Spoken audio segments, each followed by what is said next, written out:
Hey everyone, it's Scott Hansen from NFL Red Zone reminding you to watch Sports Ballers, the podcast that gets you caught up on everything Washington sports and beyond.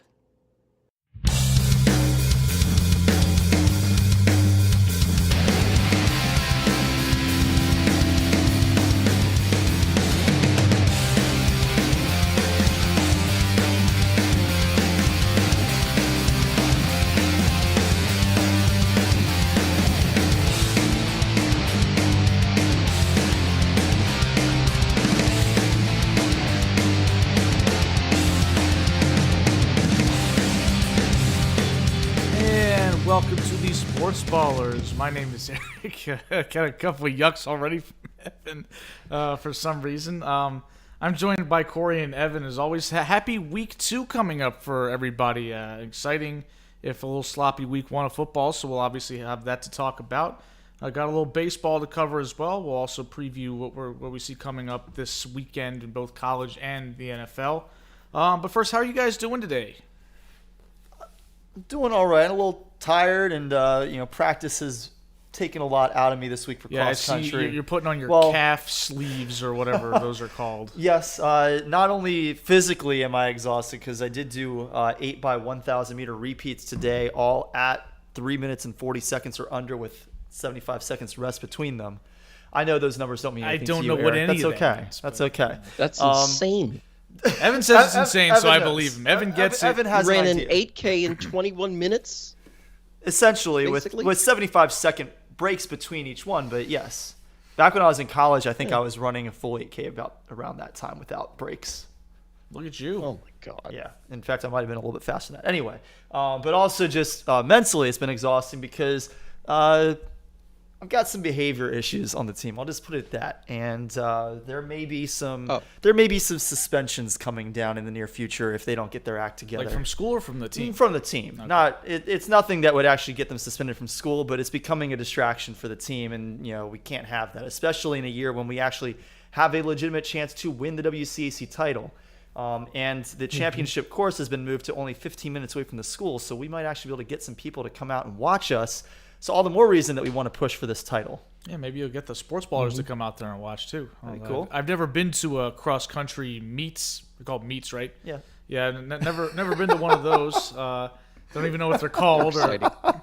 Not really confident in that. Like, my understanding is, I feel like you guys run off into the woods and we don't see you for however long it takes you to run the race. The championship course is going to be all like in a pretty small area. Like, you'll be able to see the entire thing. How long do these things take? Like, I mean, the fastest runners are going to be running this course is super fast. We might get some people running like in the low 15s, honestly. Like, it's that fast of a course. so your whole shindig takes 15 to 20 minutes? For the varsity race. The other race will be like the JV race. There'll be some kids who take But there's like 30 several minutes. races going on. Yeah, so so it's like a crew regatta almost. There'll be where a it's bunch of boys stuff. freshman race. There'll be boys and girls JV races, and then boys and girls varsity races.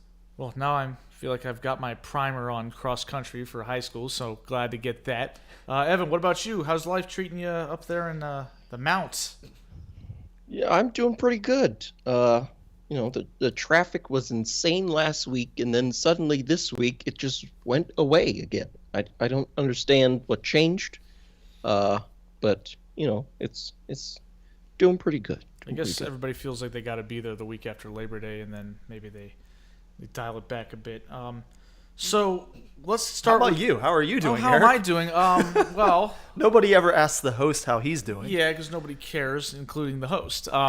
That's depressing. So I've got my walkthrough of my house tomorrow for final inspection before the Look at you. actual inspectors go and make sure that everything is safe or appropriate or whatever.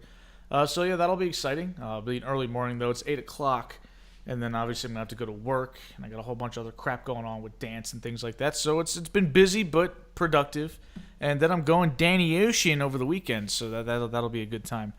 But enough about us. Let's get into some sports. We'll start in the NBA, and not a whole lot going on in the NBA season right now because it's not the NBA season, it's the off season.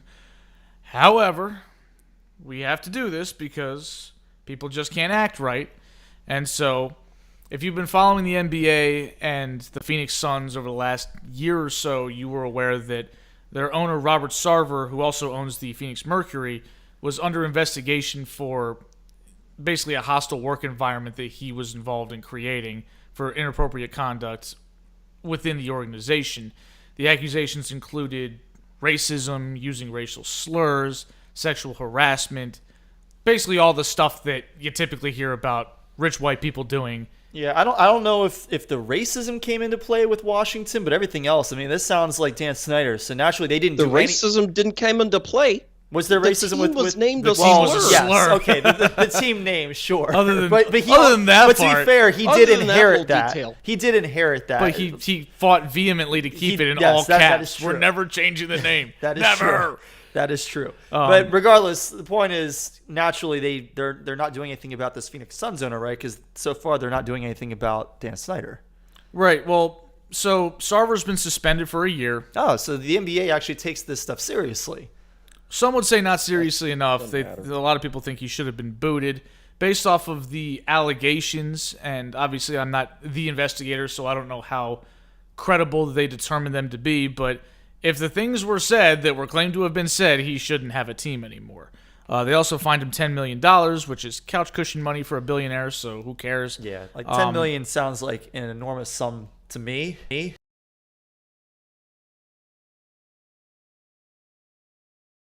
You're a teacher, I'm a contractor, Evan does highway design. All of us, compared to Robert Sarver, are broke as F. So, this feels like I don't want to call it a slap on the wrist because obviously a year-long suspension is pretty hefty. But given the fact that the precedent was set with Donald Sterling, who was caught on tape being flagrantly racist towards his girlfriend at the time, he was ousted almost immediately for his behavior.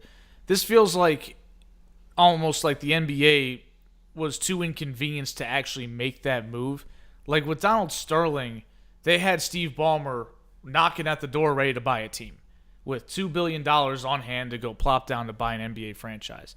And so it was a quick and dirty, get this guy out. This guy comes in. It's in a major market. It's in LA, so Steve Ballmer's happy about that. And you got a new owner. Old owner's gone. Old owner's always been a problem. Robert Sarver's sort of in the same boat of, it's been said for a while that he's got these racist tendencies. And the fact that it came to light this way and the NBA clearly saw something was there, but not enough to oust him, it raises eyebrows to me because it feels like, again, it would have been too inconvenient to get rid of him. We talked about this in the NFL with Dan Snyder, where it seems like the dude's Teflon. He just gets away with all this crap, even though we know the owners don't like him, even though we know the fans certainly don't like him. We know that a couple of fans are no longer fans primarily because of him. And so the issue here, though, is there is definitely a cost of doing business of getting rid of an owner, and the NBA simply wasn't willing to take that level of action because I guess they figured the blowback of having this guy around wouldn't be enough. And obviously from our standpoint as people who are standing on the sidelines saying, well, no, just do the right thing. Well, we know that billion-dollar corporations don't do the right thing unless it's in their best interest to do so. So the end result here is he keeps his team, and I think there's going to be a lot of disappointment about that, and there should be. I've read a lot of Harry Potter in my life, and one of the things that Dumbledore said along somewhere in the story was sometimes you have to make a choice between what's right and what's easy. And it sounds like the NBA is kind of choosing what's easy, you know? Like, why is this guy sticking around if he's been accused and investigated to have done these horrible things? You're like, well, you know, let's take a couple dollars from him. He can go hang out on his yacht somewhere else, and that'll be that. Like, no, just get rid of him, because I'm sure this type of behavior, you know, it didn't just happen one time. I'm willing to bet it's ongoing. You know, just get him out of here. You know, you got to do what you got to do sometimes. No disagreement there. But nevertheless, the NBA has made their decision, and I guess we just have to live with it. So we'll hop to baseball. We'll start with the Orioles. It's been a little bit of a tough stretch for Baltimore. wild card opportunity seems to be slipping away. But, it's been a good season. They're 74-67, which is a hell of a lot better than we had any expectations of them being. It looks, unless they have an absolute collapse, which is still on the table, of course, with the Orioles, they will finish with a winning record in all likelihood. If nothing else, I mean, they've already won 22 more games than they did all of last season, and we still got 2 weeks and change, or almost 3 weeks left. Yeah, we got quite a few more games left. So they're doing a lot better than expectation. It says here that they've fizzled out. I guess Evan wrote that. And I don't necessarily agree with that. They're 6-6 in September. You don't? No, they're it's not like they're losing 5 games in a row or just completely falling apart. They played 500 ball for the last 3 weeks. It's just that the teams that were ahead of them, who, by the way, are better teams than them, have actually started playing like it. Right? The Blue Jays have started winning games. Like, since the Orioles beat them in a series back in mid-August, it's like they figured out, oh, crap, we actually have to win some games if we want to lock up this playoff spot. And to their credit, they have. And same thing with the Rays. And the Mariners don't seem to play anybody that's of note, so they just keep winning by default. So at the end of the day, I believe I had that, by the way. I believe I had the Mariners in the playoffs. Just saying. Yeah. It all fell your way, Cory. When the Mariners were 10 games under 500 back in May or something like that. They looked toast. Does it matter? No, it doesn't. I picked them to go to the playoffs. Y'all made fun of me, and it's looking like I might have just been right.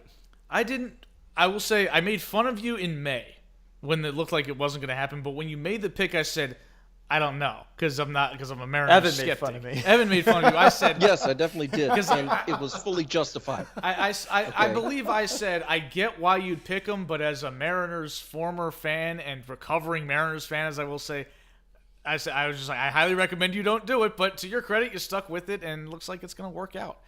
I guess it's just the year of the Cory, because Cory also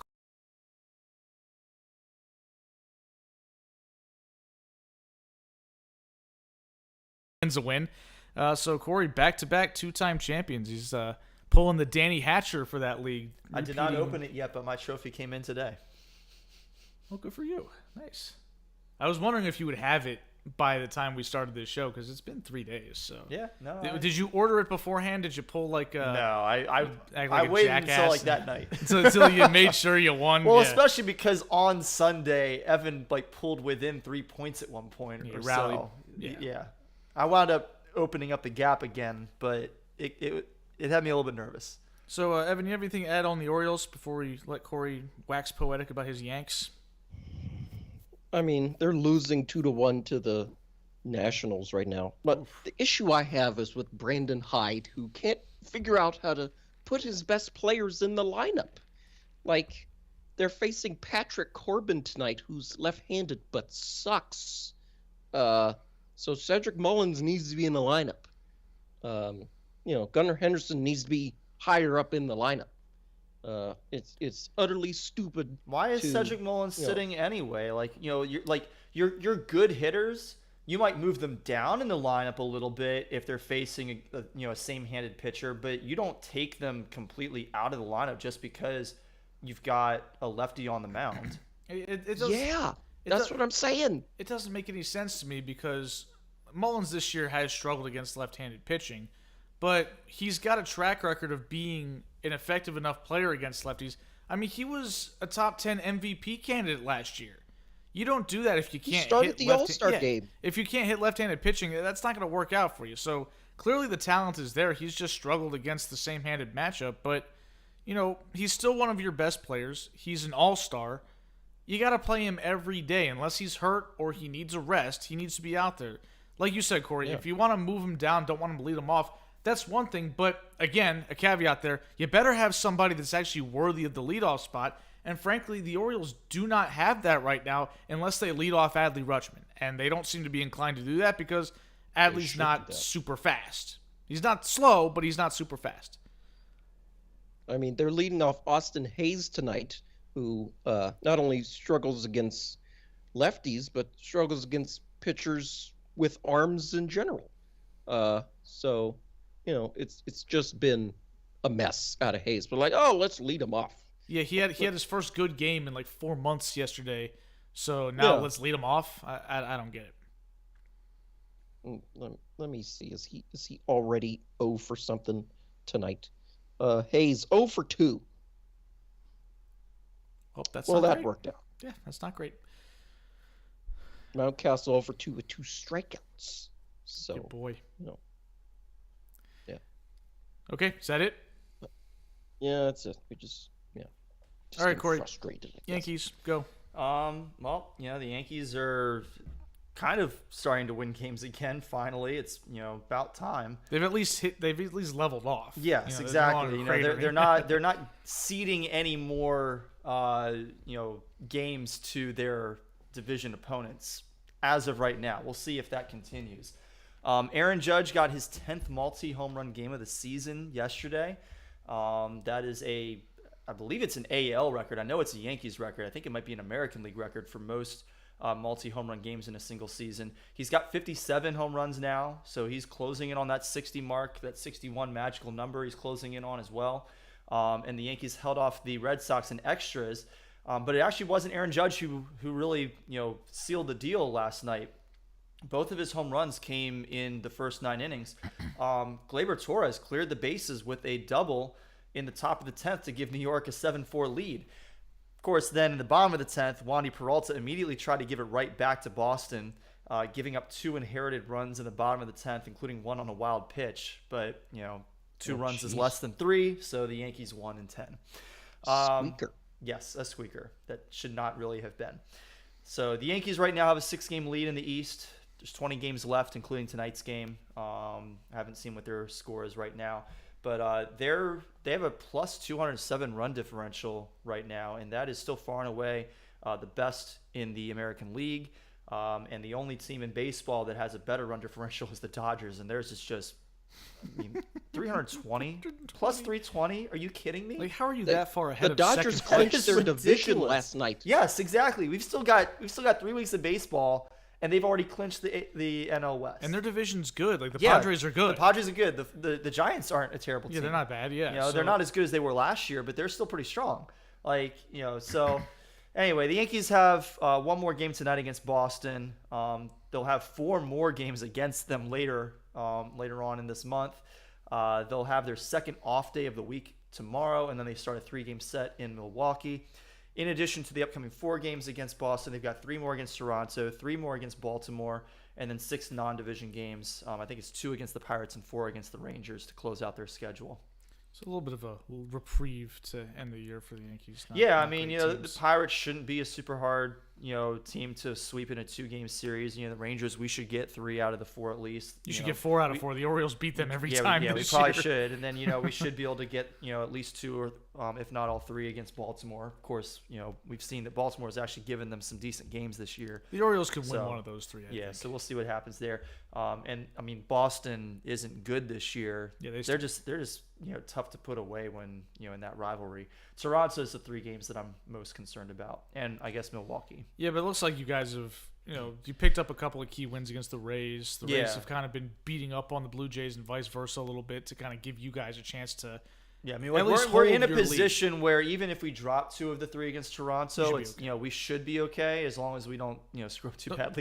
Don't get swept and don't blow the last 2 weeks of the season, and y'all should win the division and maintain the 2 seed. So, I think we kind of figured that was going to happen. It got real interesting when it was down to 4 games, and that Sunday game against the Rays happened, and it was like. I don't know if it was a Sunday, but it was the 3rd game of a series, and I was like, oh boy. It was a Sunday. If they get swept, I was like, they're going to lose this division. But to their credit, they got it done in a doozy of a 2-1 victory. And it's a little bit of help from the ump. Yeah. I wasn't going to say it, but, someone's got to say it. That's what we've got for our respective baseball teams. Let's rehash some stuff that we talked about a little bit earlier, but now it's official. The Major League Baseball Competition Committee officially voted on some rule changes for the 2023 season. These include the pitch clock, which is 15 seconds with the bases empty, 20 with runners on base. If the pitcher does not start his motion on time, a ball is called. It says 30 seconds between batters as well, so when somebody makes an out or gets on base or whatever, the next guy comes up, it's 30 seconds for next pitch. I'm assuming that's what that So means. what happens if the batter is not ready at 30 seconds? Do they get a strike called? That's a good question. Yes. Or maybe the pitcher gets to throw it. You said yes, Evan. Is that like a legitimate yes, or is that just that's what you think should be the case?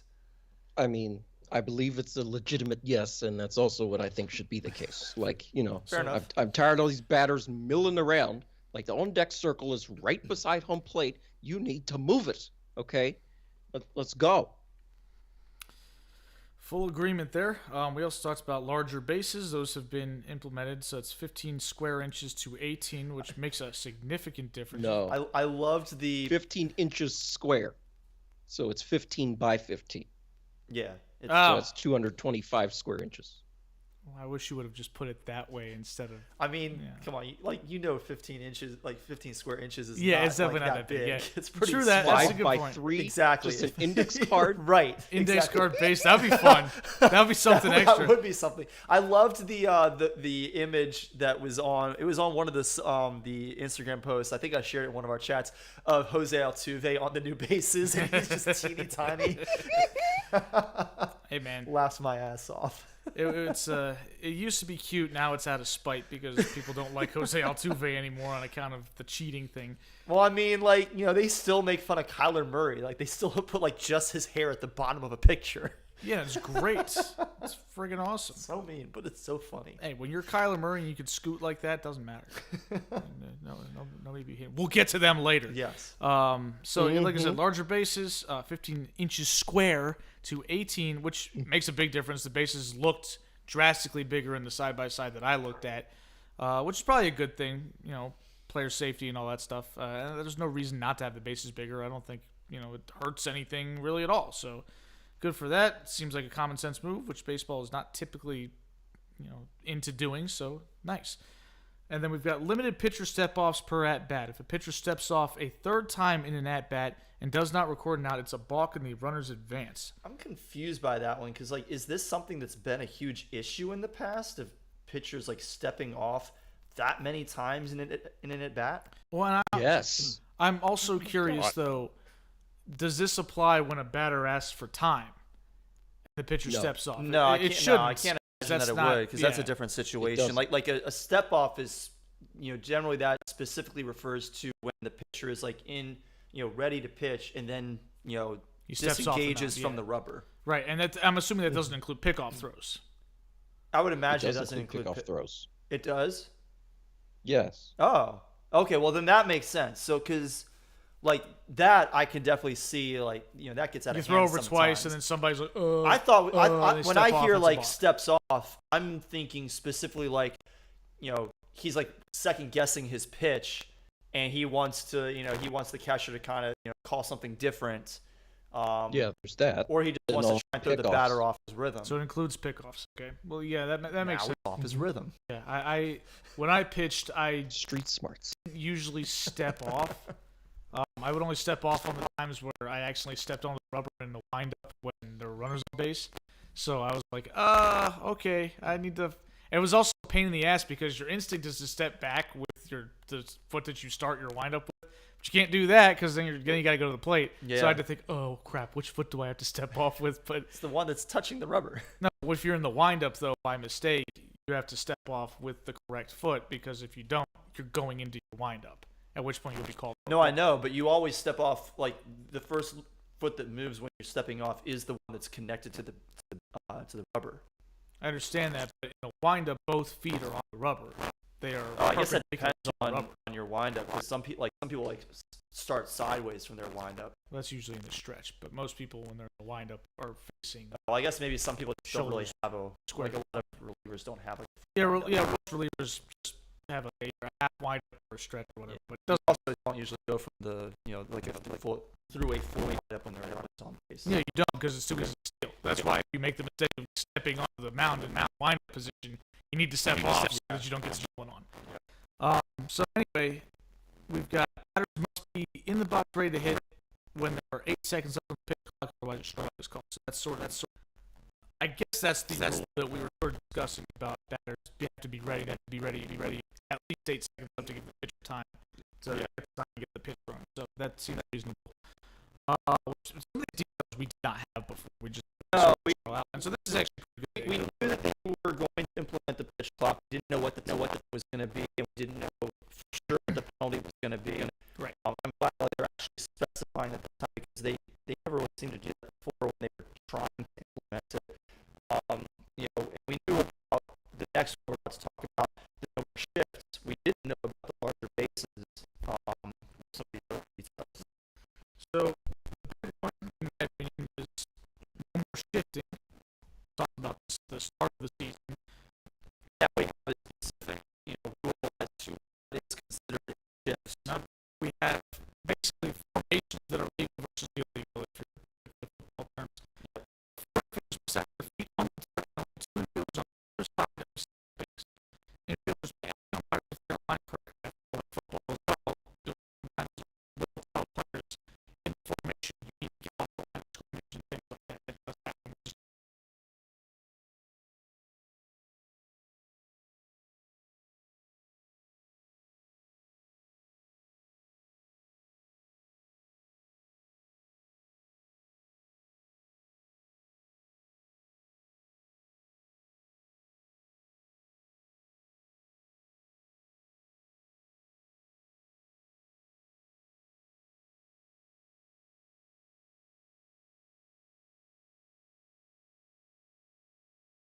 All right, so we'll go with this for right now. You can hear me now, right, Evan? Yes. Okay, so we'll go with this for right now. It's not going to be as good a quality because it's my laptop microphone for both of us. Gotcha. But Okay. it is what it is for right now. Oh, okay. I thought it was an issue on my end. No, 'cause it's an issue internet signal on my end. is For whatever sometimes. reason, the soundboard is it's been connecting and disconnecting. Let me try it one more time. Test. Okay, you can hear me now, Evan? Yes. All right, yeah, we're back. Okay. We are back after some technical difficulties. Anyway, we're talking about the shift and sort of the umpires being able to inform the defenders when they are legally aligned, I guess would be the phrase. Yeah, and I was saying, you would think professional athletes, they should be able to tell that they're aligned properly. It's not that difficult, but I mean, you do see that in the NFL. You'll see Justin Jefferson look over and just kind of give a thumbs up, kind of like a question thumbs up to the official, just to make sure that the official is saying, yeah, you are on the correct side of the ball, you're good to go.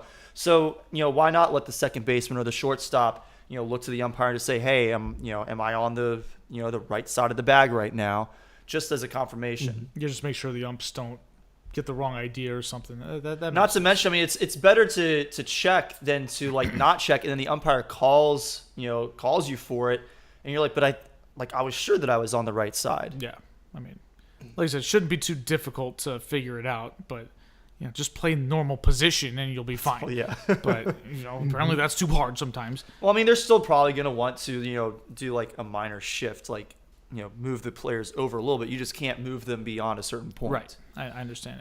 And you see general shifts with teams play up the middle in double play situations and things like that. So that generally makes sense. You got to let players have the ability to do that while also restricting them from doing some of the things that have been detrimental to the cause of making baseball fun again.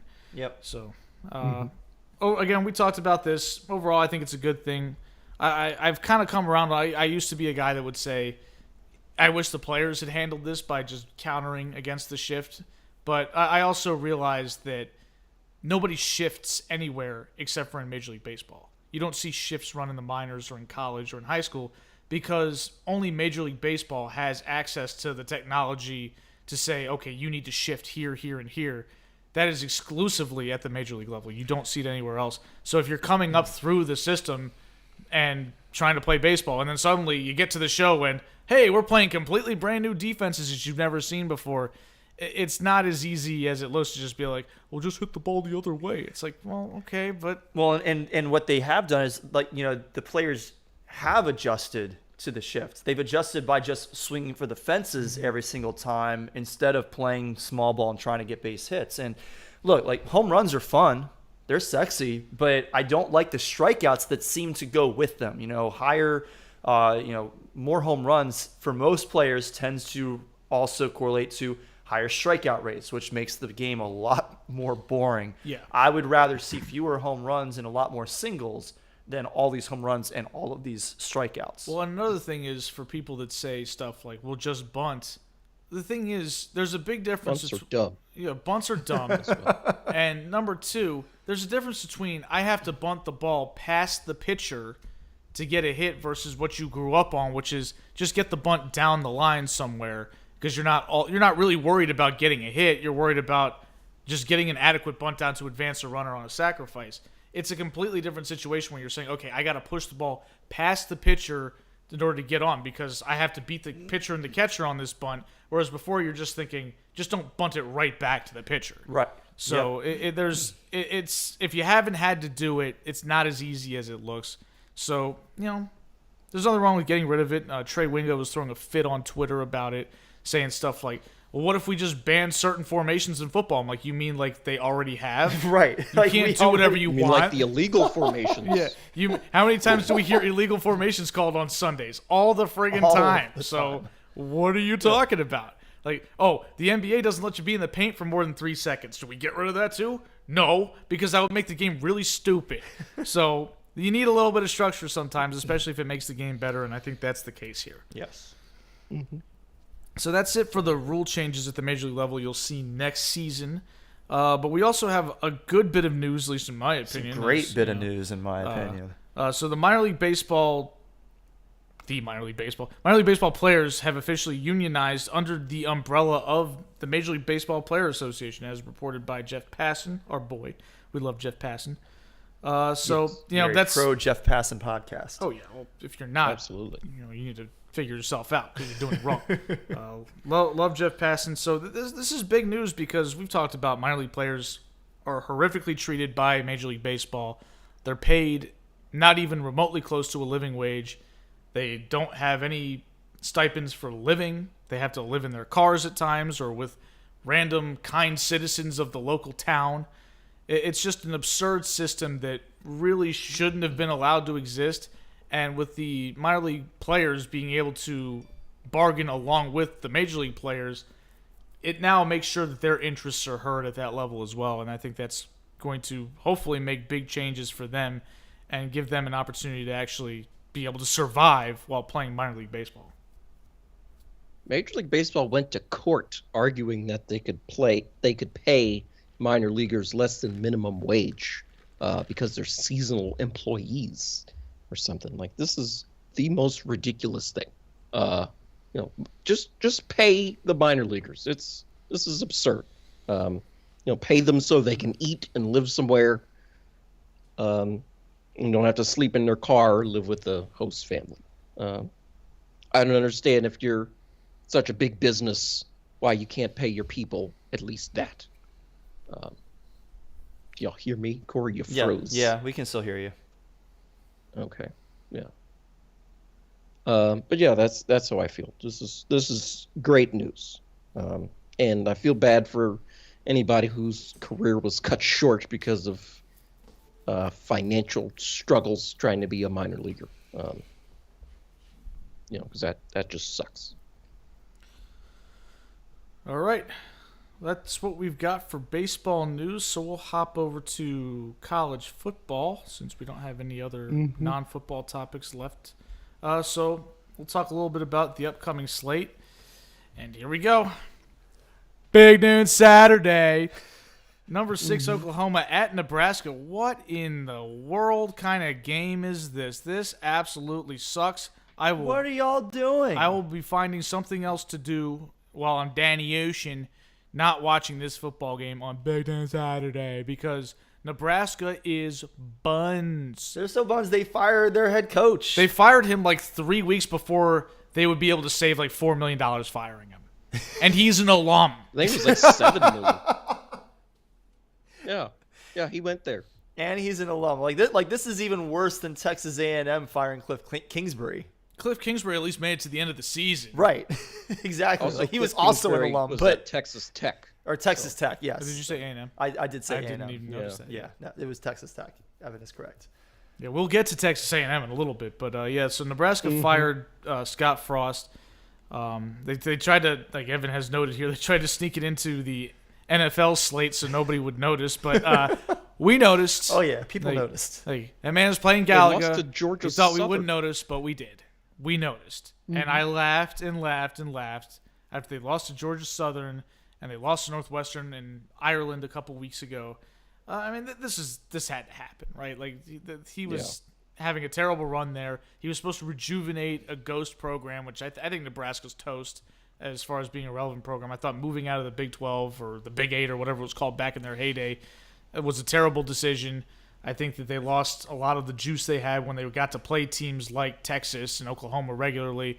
And I think the fact that recruiting has become such a national game, there's a lot of football players in Nebraska, but one, you moved out of the conference that allowed them to play Texas and Oklahoma and moved somewhere where those people don't really relate to playing someone like Wisconsin or Iowa. They don't care about those schools. And number two, Texas and Oklahoma are going and getting your Nebraska players. So without that local recruiting base staying home and with that seemingly being gone forever, it's just not realistic that they're going to be able to consistently contend like they were. Because in the heyday, Nebraska was the football program. Oh yeah, like they were were an absolute powerhouse. Like I think their '95 team may still be the best college football team we've ever seen.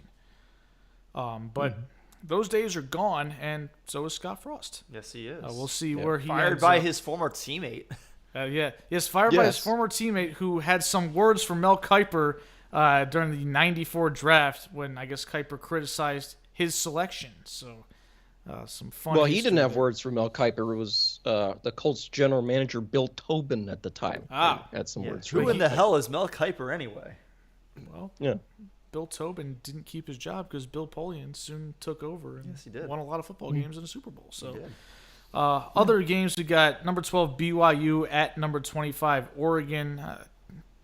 Pac-12 is BYU's not in the Pac-12 though. No, They're independent. I think they're still independent. Yeah, they're independent. Or they're in the Mountain West. I think they're they're still Mountain West. independent. Are they Mountain West? Okay. I thought they were Mountain West. Either way, Pac-12 stinks. No playoffs for you. I don't even know if they had 12 teams that the Pac-12 would get anybody in. They're so bad. Oh, my God. They have 12 currently. Yes, they will soon have less or fewer. Yeah.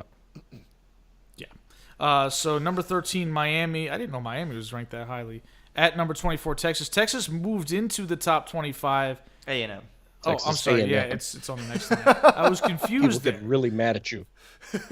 Well, I'm surprised Texas A&M is still ranked after they lost to Appalachian State. So, At home. Yeah, that little. At home. after calling them hillbillies, even though you're from Texas A&M. Interesting. Yeah, the so bustling metropolis of Bryan College Station, Texas. now we're being haters, but that's okay. That's what college football's about. So And that's y'all's colors are ugly too. That maroon. Get out of here with that. just keep it going. I got anything else to say about Texas A&M, Evan? You want to hate on Jimbo Fisher some? Yes. Okay, Because he was, he was. I think it was Jimbo who was saying that Saban paid for all his players, or the other way around. I'm like, well, Saban's not losing to Appalachian State. Like, It's true. That's a good point. and Jimbo Fisher has a worse record than Kevin Sumlin after through 50 games, yeah. 50 games. Yeah. Kevin Sumlin, So who they they were ran- dying to run out of town as soon as he got there, and now Jimbo Why's Fisher. that? Huh. I don't know. Maybe it could have something to do with some things. I don't know. But anyway, that's a big game. It'll be on at 9 p.m. So almost in Pac-12 after dark turf there, man. What are y'all doing? It's a little late. And then we've got Notre. There's a 6 o'clock game on ESPN as well, and I didn't write it down. I'm gonna be picking up credits down the ocean, so I'm probably not gonna be watching too many games.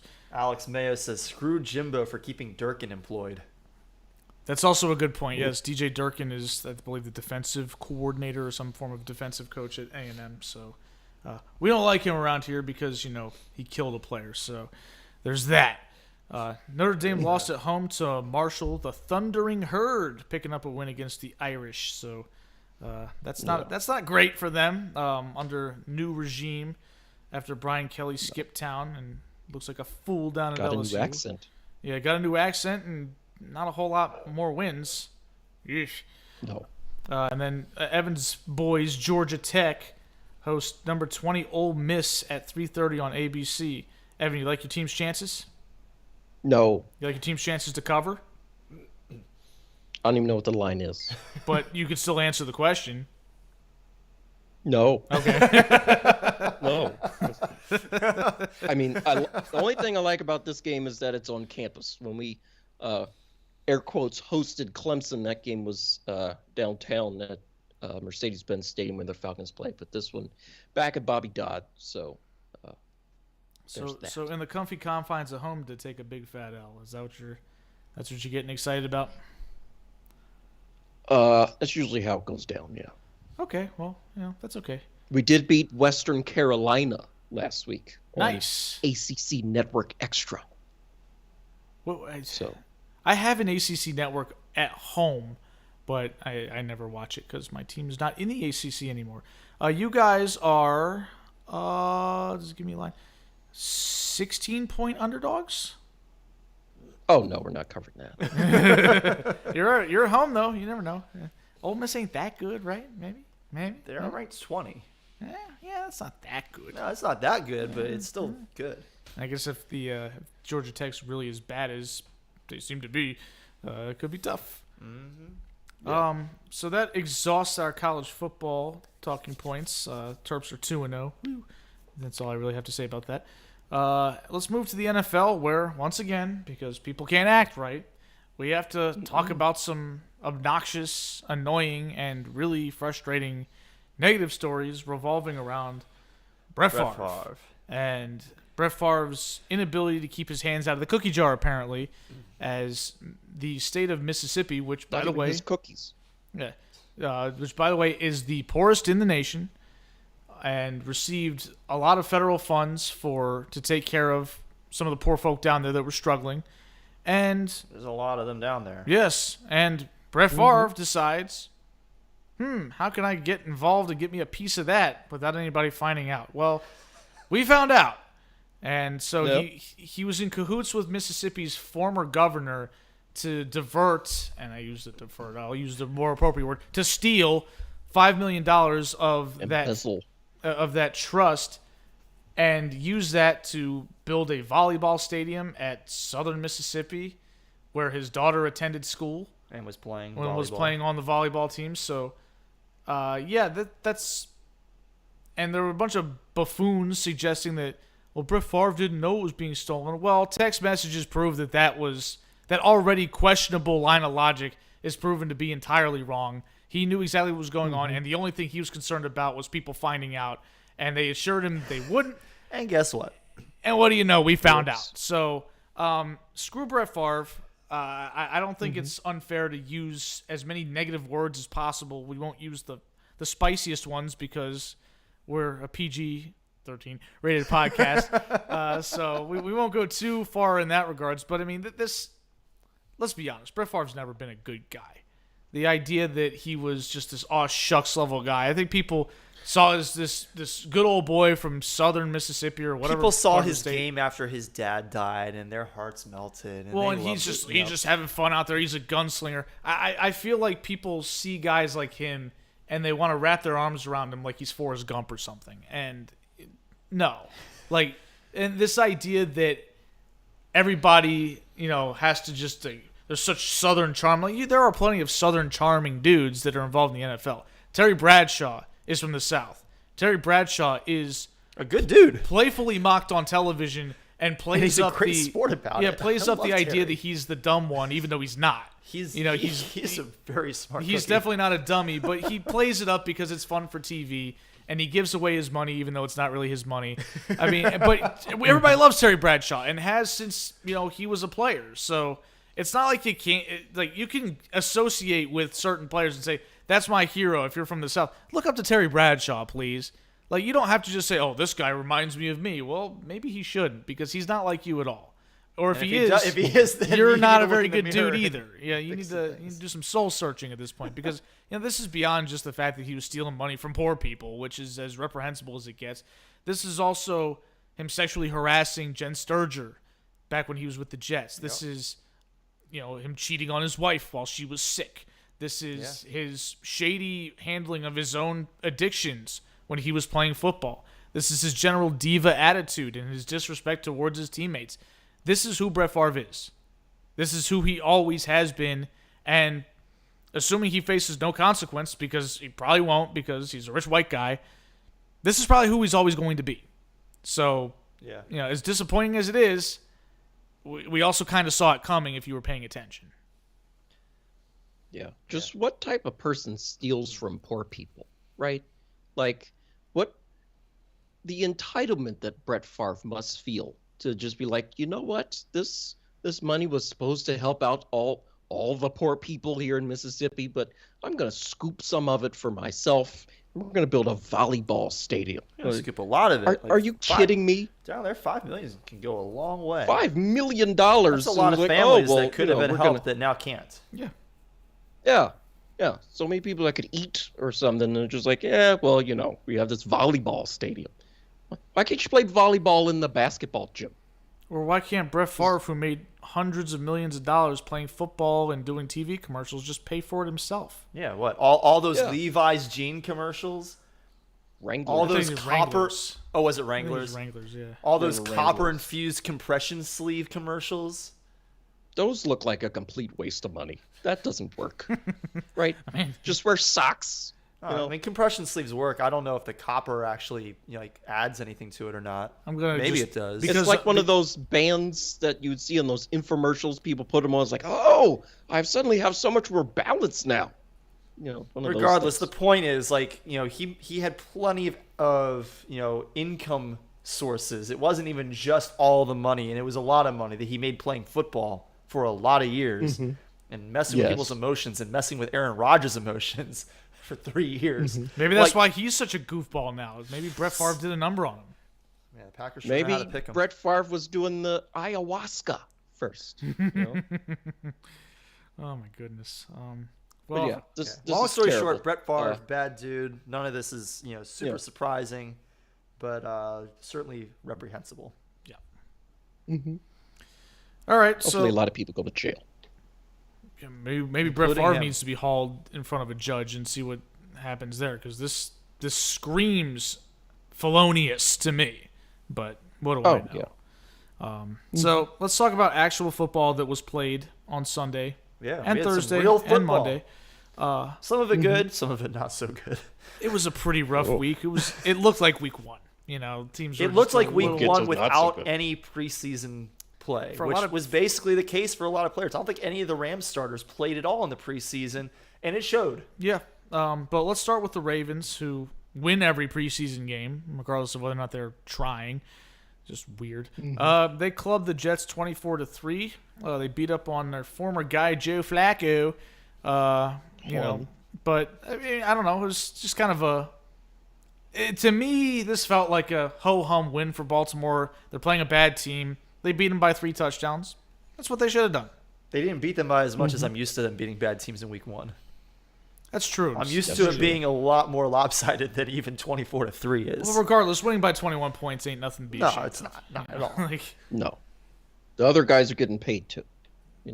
The Ravens rolled the Jets. I was getting a little frustrated early because they weren't running the ball enough, and people, committing penalties and stuff. But who are they going to run the ball with? They have no J.K. Dobbins. They have no Gus Edwards. They've got Kenyon Drake, and that's it. Yeah, because they signed Mike Davis, who's a bum. Right. And Kenyon Drake terrible. Isn't an amazing running back. No. If he was, he wouldn't be there's a reason why I only bid $1 a FAB to pick him up this week, and there's a reason that nobody else even put in a claim on him. Yeah, I wasn't interested. Well, J.K. Dobbins practiced today in full, so. Yeah, so he might be that. I mean, that was a part of it, but waivers processed this morning. Claims went in yesterday before J.K. Dobbins practiced, and people still were not interested. I mean, Dobbins is coming back. Sure. And Kenyon Drake's not very good because of what you said. He wouldn't have been available just on the street if he was good. That's true. So, the Ravens rolled the Jets. Nice to see. All the people that said Lamar can't throw are idiots. I mean, we already knew that, but Lamar proved it even further by just slinging dimes all over the field for touchdowns. He threw one ball at least 60 yards in the air right on the money to Rashad Bateman for a touchdown, which was just amazing. That one was a bit of a killer for me in my fantasy game. You should work out a receiver.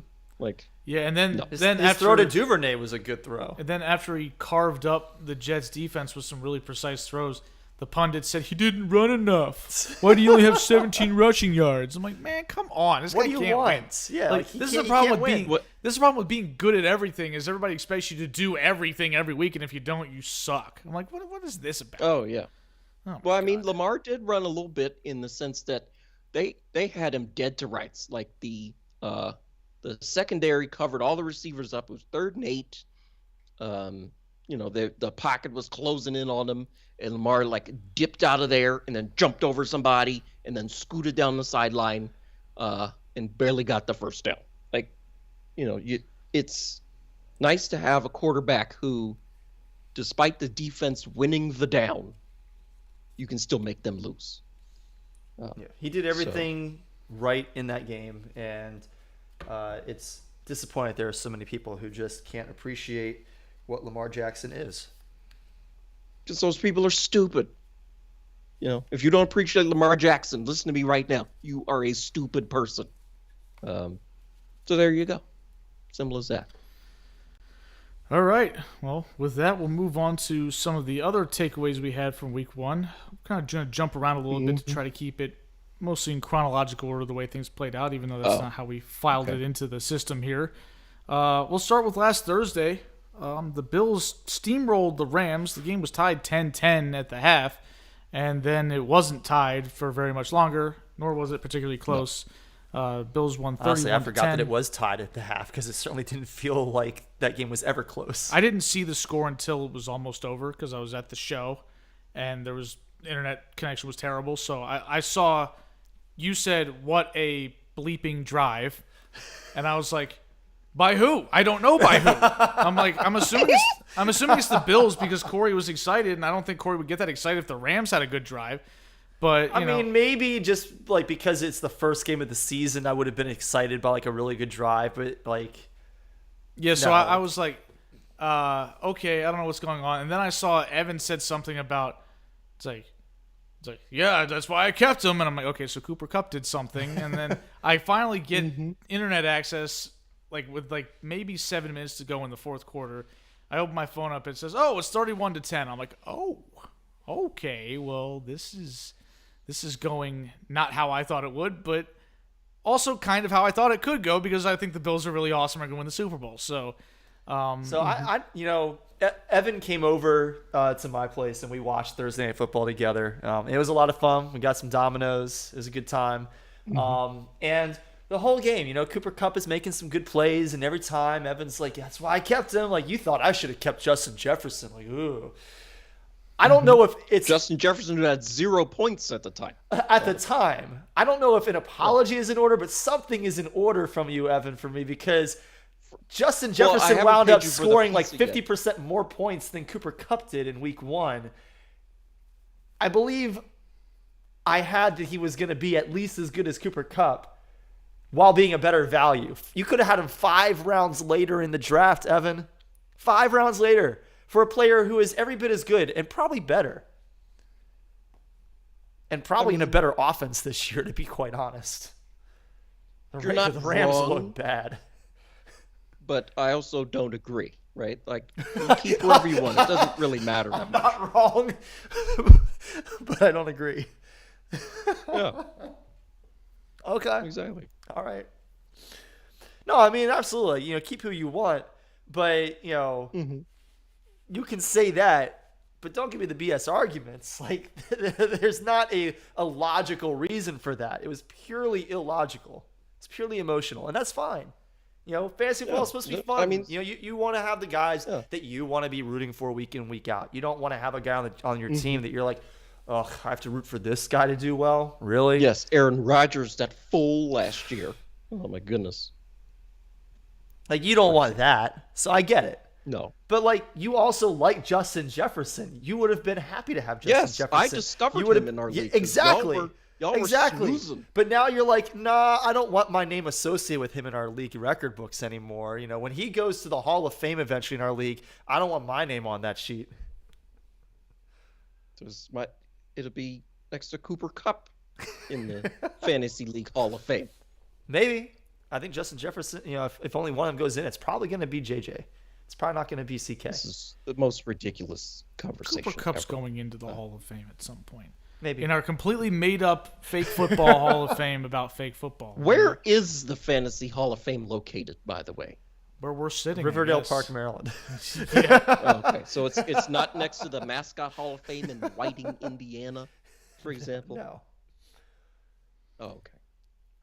Okay, so Or the Toy Hall of Fame. we'll move away from this enthralling conversation about our made-up Hall of Fame that we spend entirely too much time figuring out who gets in and doesn't for, but that's another I story. think we is doing a little bit of extra work. on We, Eric meaning and me me. and Corey, like the two of us, because we're the only ones that did it. Like Corey was just sending me reams of tried to information. I'd be offer like, everybody else an opportunity to have the voice, but nobody y'all wanted just to say, talk, whatever, so we don't whatever. care. So it's like, Be our thing. That's fine. Anyway, we'll move to some other action from the week. The Steelers with a wild win over the Bengals.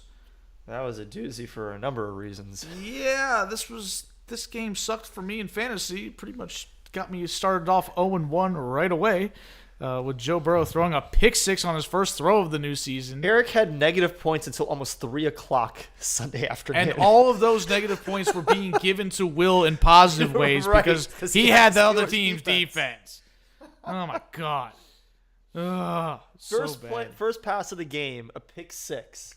14 points win. Immediately, 8 points for Will, minus like 6 points for Eric.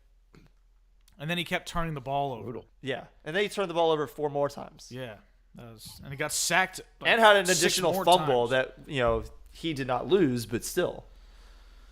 Oh, another fumble too. Let's My talk about goodness. the actual game before I suggested I was going to do on Sunday night and stick my head in the microwave. Yeah, this was as a football game, this was extremely entertaining. Oh, absolutely. It was really stupid, but it was extremely entertaining. So despite all the turnovers that the Bengals had, despite TJ Watt utterly dominating the game for 3.5 quarters until he got hurt, They actually had multiple opportunities to win the game. Joe Burrow threw what should have been a game-winning touchdown pass, and then Evan McPherson's extra point got blocked because the long snapper got hurt, and he kept snapping the ball too high, so it took an extra beat for them to get these kicks off. Yeah, they had a backup tight end snapping the ball for them. They need to find another backup snapper because that wasn't good enough. That was bad. all he had to do was get one of the snaps right. We didn't. Oh, Jesus. So he misses that. That extra point doesn't go through. It gets blocked, and then they go to overtime, and then the Bengals. I don't remember. I think the Steelers had a chance to win it with a very long kick, like a 58-yarder. Boswell doinked it off the upright. No shame in that. No. And then Loudest doink of all time. it was a booming doink. Yes. And then McPherson had a chance to kick a game-winning field goal, but once again the snap went awry, and he didn't knock it through. As did the kick. Yes, the kick also went awry. And then the Bengals did some dumb stuff where they had the ball, they had to punt, and they snapped the ball with like 19 seconds left on the play clock, and there was 55 seconds left in the game. So they gave the Steelers like 2 extra plays worth of time there, and sure enough, they used them to get into field goal range, and Boswell got a second crack at a 55-yarder, and this time he drilled it, and they lost. I'm like, what are y'all doing? Zach Taylor is such a bad coach. I'm not a believer in Zach He Taylor. is such a bad coach. Last week when we were doing our preview of the season, I said that I have some concerns about the Bengals, and my concerns are entirely related to Zach Taylor and whether he's going to get out of his offense his own way, and if he's going to act. And I didn't even bring up the clock management, but like that was a concern at times last season too. And clearly, he did not spend any time this season watching the tape with Hugh Jackson and planning out how he's going to manage time at the end of games, because that was pathetic. Anybody who has played Madden for 20 minutes knows how to manage the end of a game. How do so many professional football players not know, or football coaches not know how to manage the clock? This is why playing Madden should be a requirement for coaches. Right? Kyler Murray has to do his homework. He can't play COD all night. Double XP weekend. Might have to put the controller down. Sorry. coaches should have to play Madden. We, a couple of dummies from PG County and Howard County in Evan's case, played Madden as kids, and we knew perfectly well how to do a 2-minute drill, how to manage the clock, because it's a friggin' video game. It's the same rules, but we don't actually have to be good at football to do it or know anything about football. We still understand, 2 minutes left. Clock's ticking. We got to go. So you go. What are y'all doing? It really should just be like a few minutes a day, like one game. Just play one game a day, play Madden against another coach, whoever. Do that because it's easy for us, and all we do was play video games. So, come on. And talk about sports on this podcast. Yes. I feel like the coaches should have a coach on their staff who's the time management coach, right? Falcons did like this. Somebody couldn't get it right. like, hey, you need a timeout right now, bro. The Falcons literally did this because was it Dan Quinn? He's Dan Quinn. Who couldn't figure out how to manage the clock at the end of a game, and so they hired somebody to be that, and they still couldn't get it right. Seriously, what are we doing? I mean, the thing is, We have the technology. This is the 21st century, people. how many coaches do you need though? Like Sean McVay has to have the guy that keeps him from running onto the field because he gets too jacked up, so the guy has to keep him on the sidelines. So There's so Probably many just a dumb strength and positions conditioning coach. on the sideline. imagine being paid probably a decent amount of money to just be the guy that makes sure McVay doesn't go onto the field too much and have to keep him on the sideline. Because it's funny You as just hell walk watching him around work. with your hand inside his belt for 3 hours. Like it was pretty much every time Just he made put him on a move. leash. Yeah, every time he made a move. That's just like, basically what's back here. Yep. Oh my god, that's greatness. That's good stuff. But anyway, wacky game. I'm sorry though. I love him. He's my favorite young quarterback in football, and football's got quite a few really good ones that I really like. Patrick Mahomes a lot. Like Josh Allen, like Lamar Jackson, like Justin Herbert. I love me some Joe Burrow. I love Joe Burrow. He's great. He was unacceptably bad this week, and But it's so easy to overreact because it is week 1 of the season. But we have to remember, I mean, Peyton Manning had some duds. He had 2 games in his career where he threw 6 interceptions. Phillip Rivers had duds. oh yeah, Tom Brady, he hasn't had any duds quite that bad, but he's had some He's had duds. some bad games. Burrow's allowed to have bad games. It just can't become a trend. Well, And it's easy for us to sit here following week 1 and be like, oh my God, like that was so bad. And is he going to be bad all year? Because we have nothing else to go on from this year for him since February. Yeah. and my point is not But to it's like- suggest that he's going to be bad. My point is to suggest Well, no, if he I know had a that- bad game, yeah, he needs to he take was some bad. heat for it. Yeah, no, I know that that's not what you are implying, but I know that there are other people out there who are absolutely overreacting to this, and he's going to be better. He's going to be fine, yeah. But he was really bad, and it seems like some people believe Joe Burrow gets a pass because people like Joe Burrow. Well, yeah, I like Joe Burrow, but he played bad, so I want Yeah, to make sure that absolutely. that's not good enough, and especially because I'm invested in Joe Burrow on my fantasy team. I need you to play better, buddy. But even more than that, man, just I feel like I've got to be not me, like as if I'm the only person to do this, but I feel like this podcast tries to be straightforward with all the information, even guys we like, because we all like Joe Burrow a lot. But you got to be straight. He had a terrible game, and he needs to take some heat for it. Every other quarterback has bad games; they take heat. Same thing has to happen to Joe Burrow. It would happen if Tom Brady had a bad game too. But these guys are good, and they don't usually have bad games, so I'm sure he'll be fine. Yeah. Yeah, he was terrible. Yeah, so there's some other guys I'm going to crush on this podcast, which I'm sure you guys will join in for at least some of them. I don't think I'm off base with any of them. But let's... Actually, I might be a little bit more calm with these guys. The 49ers had a brutal game against the Bears in Chicago. This is one of the picks that I had right. We all did very well, by the way. We all would have made money. Yeah. We all would have made more money than me, but we all came out positive, which is what you want when you're trying to make money. 10-6 against the spread. It's pretty good. Boy. That is pretty good. That's very good. If you do that every week, you're going to be a very wealthy man if you're actually betting money. Yeah. But we're not. So, whatever. Anyway, yeah, the 49ers, not great. No. There are plenty of teed up excuses, like the state of the field made the game kind of crazy. It was a weird game. I mean, like, it was a torrential downpour in the lead up. They also apparently messed up the sideline. Like, there was like a zigzag. It was not a straight line along the sideline. Field, so that might have been a part of it. Like, they took like these big push mops and squeegeed all the water off the field onto the sideline. So that might explain why it looked weird. Plus, Soldier Field's also kind of a dump anyway. Yeah. So yeah. Also, like, a grass field kind of has a crown on it, right? Like, it's a little higher in the middle than on the edges for drainage. And they recently resodded it. Apparently, that's a brand new surface they put down. It's natural grass, but I'm guessing like all the rain so quickly, like the sod layers might have like filled up and then started sliding down the gentle slope, making the sideline look wavy. Yeah, that could have happened.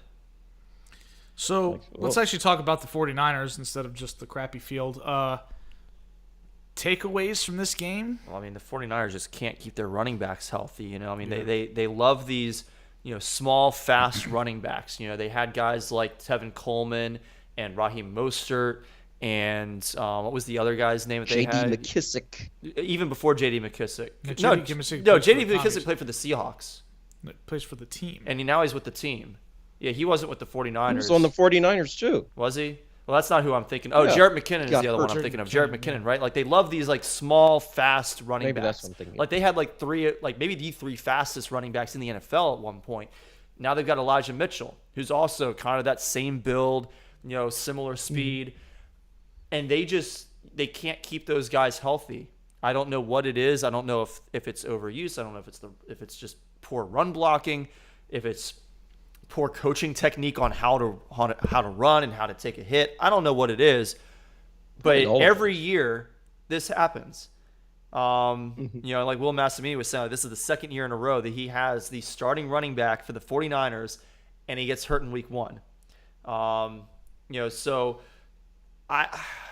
that's kind of my biggest takeaway is just they need to figure out what they're going to do about the running game, because pretty soon that sort of runner is not going to want to go to the 49ers because it's going to be, if not a death sentence, at least an injury sentence, and nobody wants that.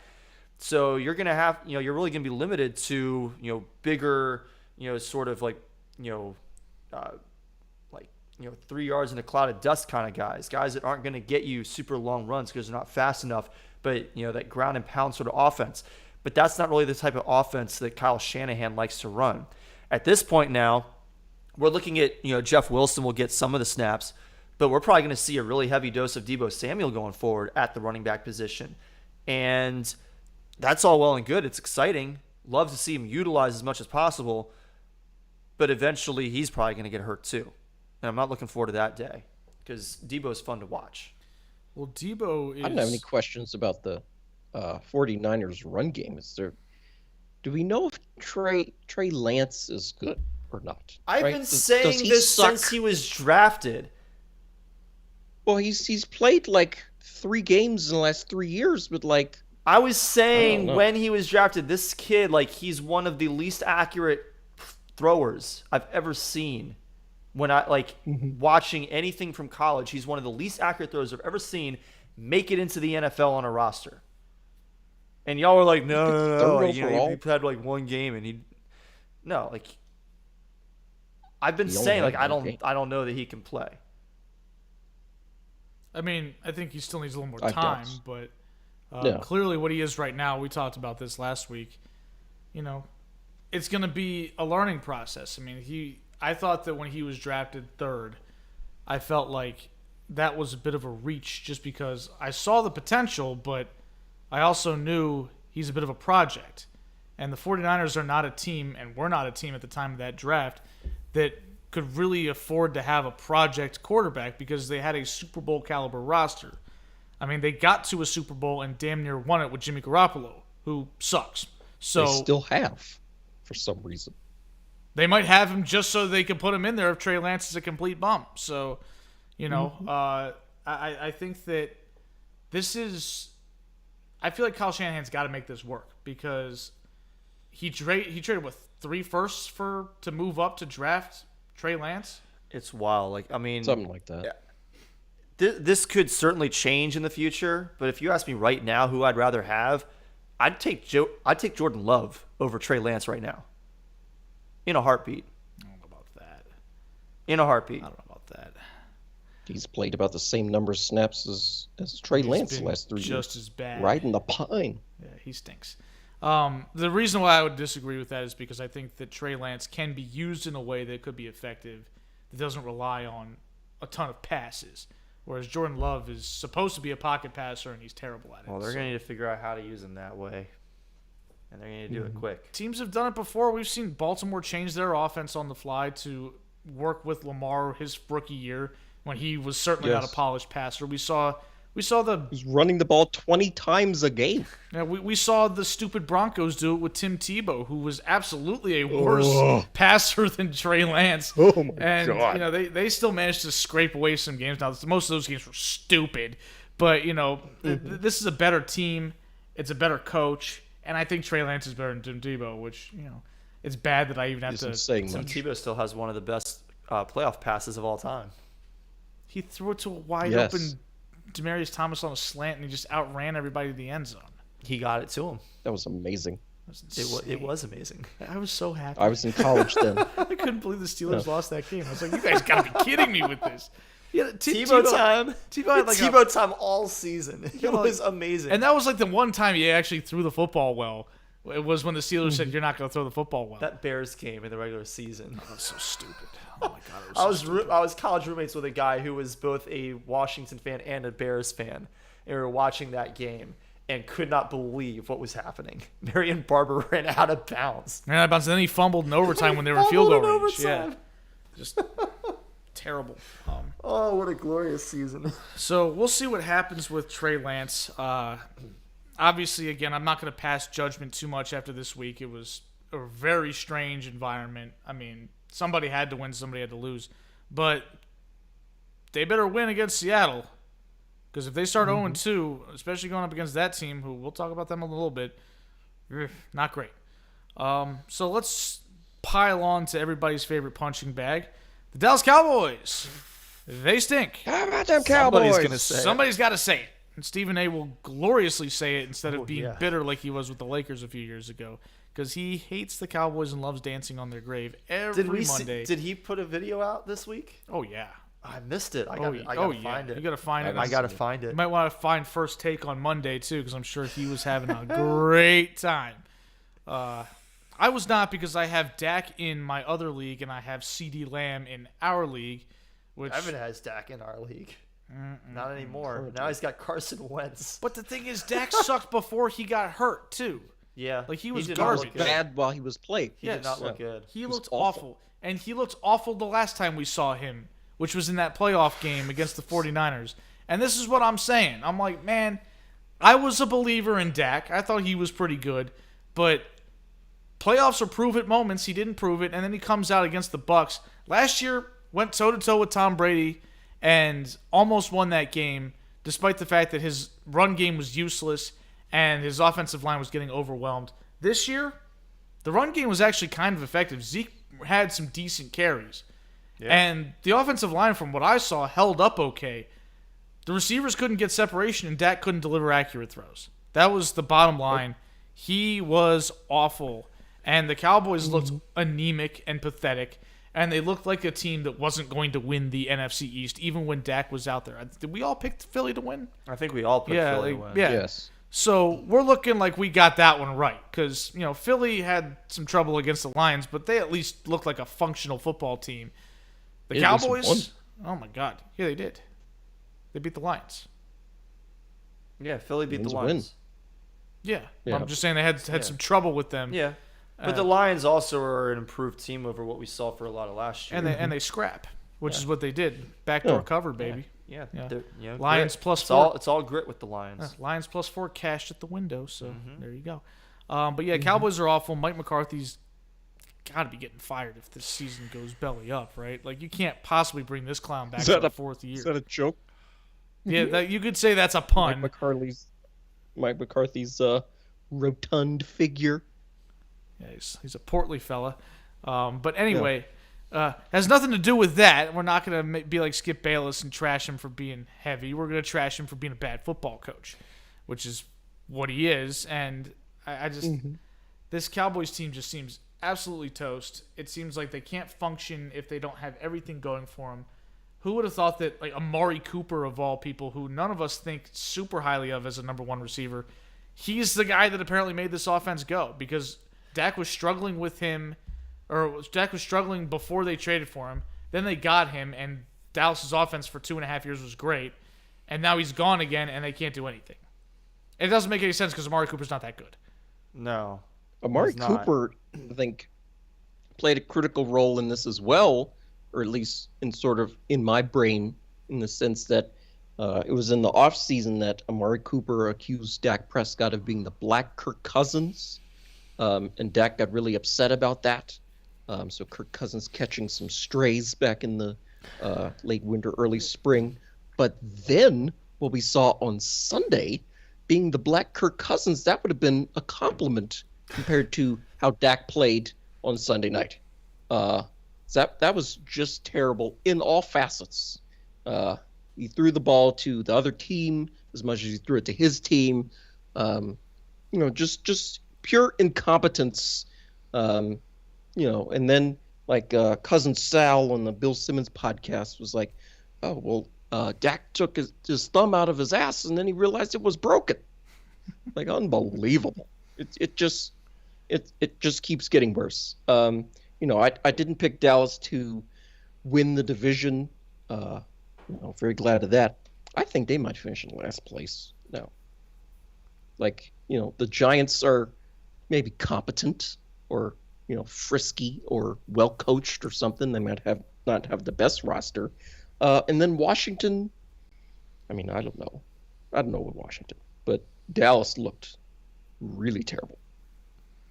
Well, to be fair to the Cowboys, which is something I'm never inclined to do, they did play the toughest opponent among the NFC East teams this week. Like, the Buccaneers are clearly a good football team still, even despite some of their issues that they've had. Meanwhile, the Titans, we all predicted that they would be bad. The Jaguars, we predicted that whole division would be bad, so that includes them.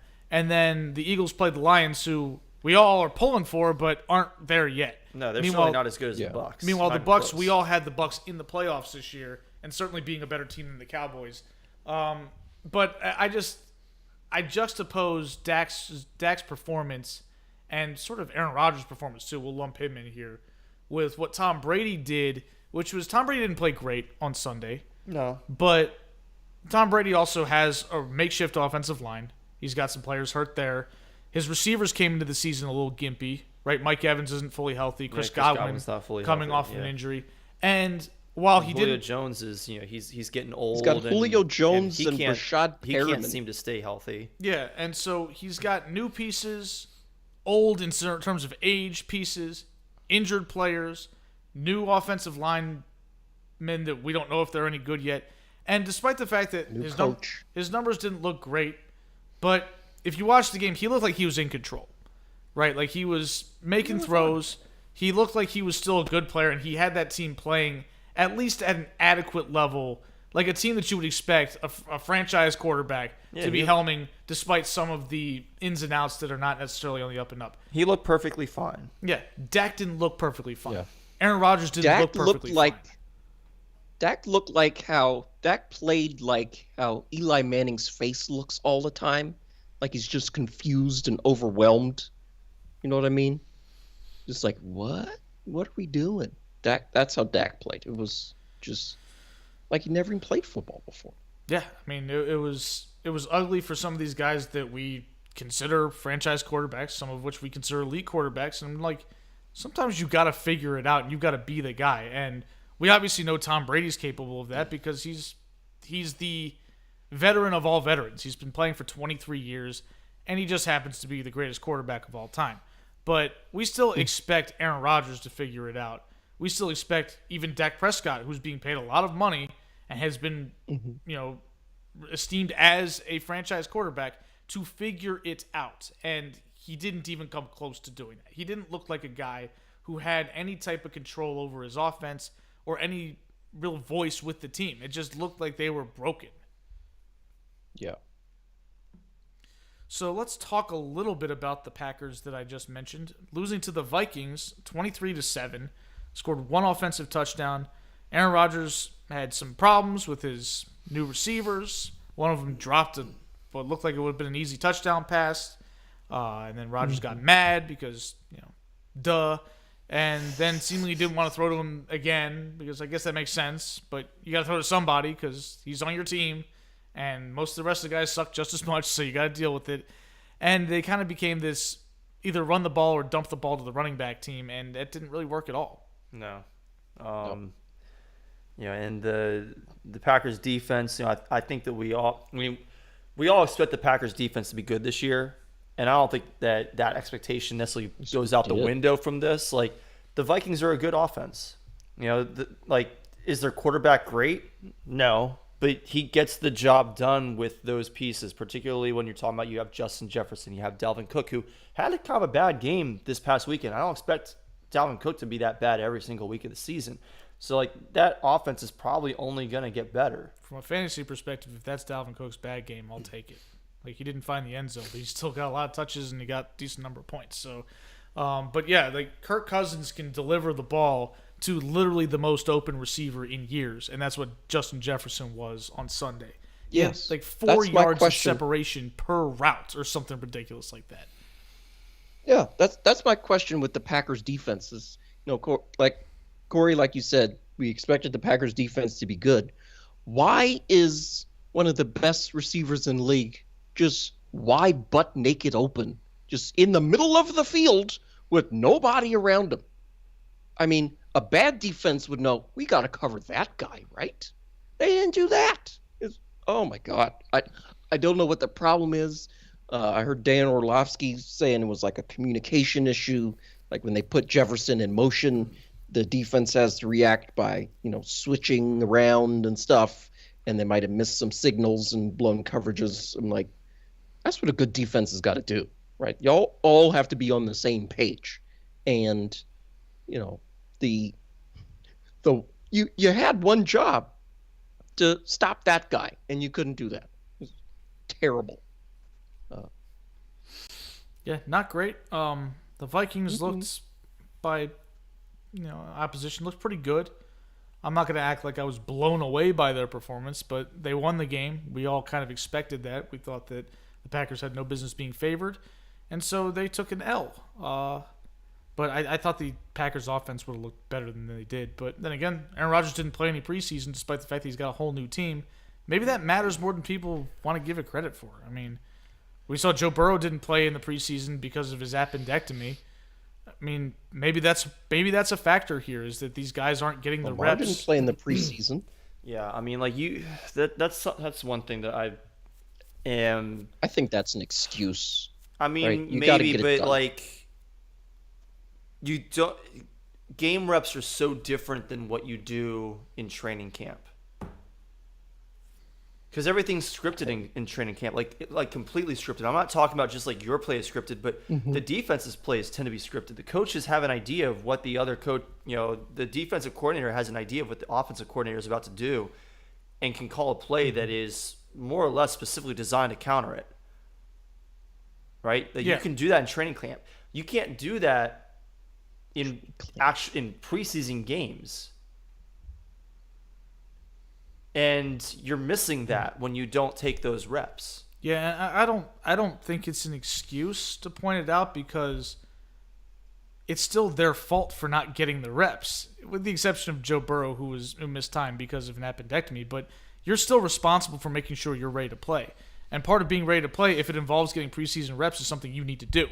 And if you don't get those reps and you go out there and suck, it's on you. Even if you could go out there and not play in the preseason and play great, and I'd say, okay, fine, you clearly did what you needed to do anyway. You didn't need that. But you can't sit there and say, oh, well, I didn't play in the preseason, so that's why I sucked. Well, it's your job to play in the preseason if that's what you need to be ready for week 1. So it's not an excuse. It's part of an explanation of why you weren't ready, and it's still on you to make sure it happens. So we got other games anywhere? Are we making fun of anybody else? The The Broncos. Okay, but first let's talk about the Patriots, who got pretty whooped by the Dolphins. I mean, They always struggle in Miami. Tua owns Belichick. Not always. They've only lost 8 out of 10 in Miami the last 10 All right, years. so 80% of the time they suck all the time in Miami. So Tua owns Belichick, 4-0. Just saying. Tua's good, man. Is he? He's The all right. Patriots don't have any don't know. coaches other than I Belichick. I will still say feel we like don't. I feel like Belichick's days are numbered, and not because I expect them to fire him or anything. Like that would be outlandish to He's suggest an old that. man. He's like 71. But yeah, he's an old man, and his teams are not going to be good for the foreseeable future. I just can't see them getting back to the level of success that they had when it was him and Tom Brady, and at least decent receivers and good defenses. Like their defense right now is going to be probably mediocre, maybe slightly above average because it is still a Belichick defense. Like eventually he's just going to be like, you know what? I don't really need to do this anymore. Like I'm good. Yeah, and the thing is, the Patriots haven't drafted well for almost the last decade, right? Like that Drafted At terribly. least the last decade. like that came. Their team is no better today than it was last year, and it might be worse. It probably is worse. Well, because they're still Yeah, it's relying worse. on dudes they drafted in 2013, like Dante Hightower, great player, but he's old, man. They're still relying on Jacoby Myers as a number one. Like the dude is decent, but he's not a number one receiver. No, like Jacoby Myers was the number one receiver for them when Tom Brady decided to not come back. Right. So, like Maybe take a hint. yeah, maybe the guy that's used to throwing to not the best receivers is like, I can't do it with this guy as my best guy. I need at least somebody decent. No shade to him. He's okay, but he's not good enough to be the number one. At least give me like an Edelman or somebody that's like top 20 at the position or something. But yeah. So, are y'all saying that the Patriots aren't going to win with a bad quarterback, a bad offensive line, bad receivers, and a bad defense? You're saying they're going to struggle? So I agree with that. I know it's hard to believe that we would feel that way. Are we okay? Is Mac bad? Do we think Mac's I don't bad? think Mac is bad. I also don't think he's good. I kind of agree with that. I think he's probably somewhere right in the middle of the league, and that's fine. Like that's still better than He's okay. That's still better than I expected from him coming into his draft. Oh, yeah. But like he See, this is exactly what I expected from him. I thought his They don't win because of him. I thought his when they do ceiling was this, but I also I thought his that- ceiling was lower than this, quite frankly. So like this is still did I. better It than was what terrible. I expected. But like, does that make him a good quarterback? No, it just makes him better than the piece of garbage that I thought he was going to be in the NFL. I feel like the disdain for Mac Jones as a quarterback. I'm not going to pretend like he was just some absolute stud prospect at Alabama, but he was the best quarterback in the country in his last season there. Like that was the award he won. Devontae Smith, who won the Heisman Trophy. And what's your point? He still threw the ball to him accurately. Like the idea is, he had good receivers. Yeah, that describes just about every college quarterback that comes from a big program. If the assumption is that because they have got good players there, that means they're going to suck in the NFL. I don't even think that describes Mac Jones. Like, those Alabama receivers they weren't good. They were great. Like, all of them. Yes. Just studs. Yes, but So, he still made it doesn't good really- throws. Like the idea that, we just discount everything he did at Alabama because That's he had discounting good it. players. That's if you're saying that you thought he was going to be an absolute bum in the NFL, you're discounting his performance in college. You have to be.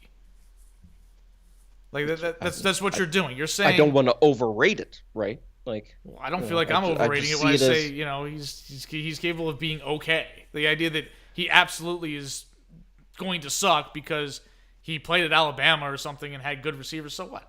He made the throws. okay. That doesn't make But me anyway, a Mac Jones my fan, issue with by the way. Patriots is their coaches are those guys? Is it unfair to call the Patriots coaches that aren't Bill Belichick clowns, right? Because No. like Historically, the- they've been clowns. Joe Judge and Matt Patricia are clowns. Yeah. I mean, Belichick hired like 2 of his sons whose names if anything, that might be offensive to clowns. This is certainly not offensive to the coaches. And the thing is, not only did he hire the clowns back, he put them at different spots than they were before. They shuffled the clown car. Matt Patricia, who used to be the defensive coordinator, is now the offensive coordinator and the offensive line coach at the same time. Like, yeah, y'all are going to lose. Okay? You can't score any points and you can't block. At what point does Bill Belichick become considered a clown because he's the one making those decisions, bringing them back, putting them in weird positions? Joe Judge. Well, they were talking about like Bill, understandably, having a lack of trust in Patricia to call plays in crunch time. Really? Which makes it questionable that he hired him as the offensive coordinator. But the story was that I found most interesting was that in a 2-minute situation or a crunch time situation, that Bill would, under his own discretion, decide, I'm calling the plays. Could you imagine Bill Belichick calling plays? That's never been his MO. That's never been something he's done. And I can't imagine having Bill Belichick in my ear calling a play, especially after I made a bad throw or something. And he was like, what the hell was that, Jones? And he spends like 10 seconds of the play clock reaming you out for the previous throw. And you're like, okay, coach, we need the next play. Come on. The mic shuts off at 15 seconds on the play clock. Let's go. It's like, all right, run this play. It could be a show, and I hope they mic them up. Oh God, that'd be so good. Yeah, you get Belichick mic'd up. That'd be amazing.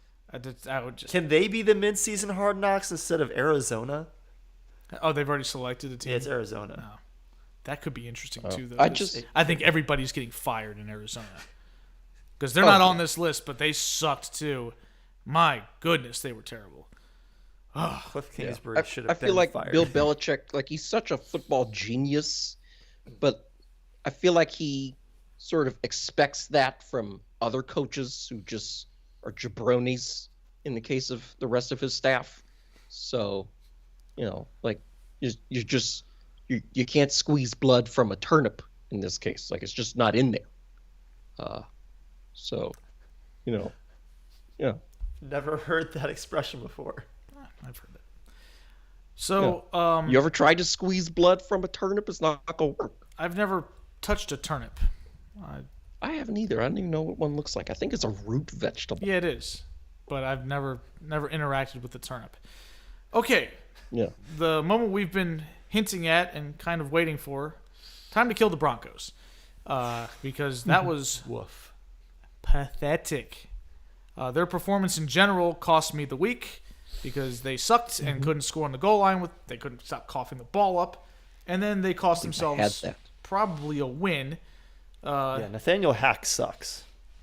Nathaniel Hackett is not off to a good start. I will say that much. I'm not going to write him off because of one really, really, really bad game that just happened to be his first. I'll call him a hack for it. And on primetime TV, and in a game where your franchise quarterback just went back to the previous team that he had left after being there for a decade, won them a Super Bowl, and got booed anyway, which, Seattle fans, little prickly apparently, but I found that surprising. But, you do you, I guess.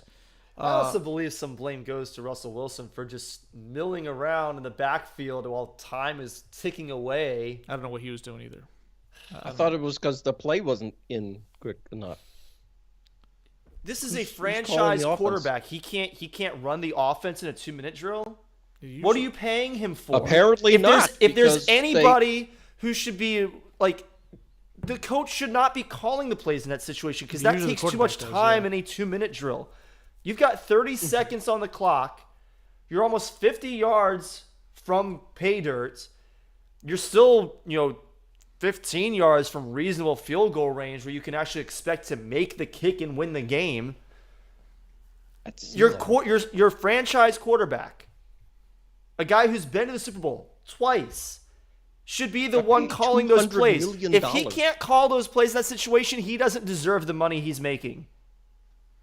Yeah, I completely agree with you. This is where the Broncos coaches messed up. One of the many ways that they messed up. Like, you brought this guy in here for moments like this, and you're like, you know what? We'll just have him stand in the middle of the field as time ticks away, and then when it's 4th and 5, tell him to go sit down and bring the kicker in here. Unbelievable, right? Like, it's you think players, not plays. So if Russell Wilson's supposed to be the guy, then he needs the ball in the critical situation.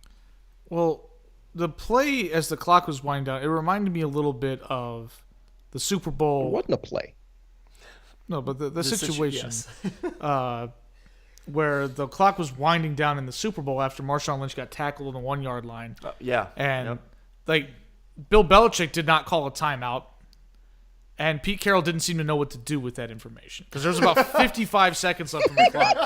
And Yes, it's 2nd and goal from the 1. And I'm sitting there at home. Cory was there.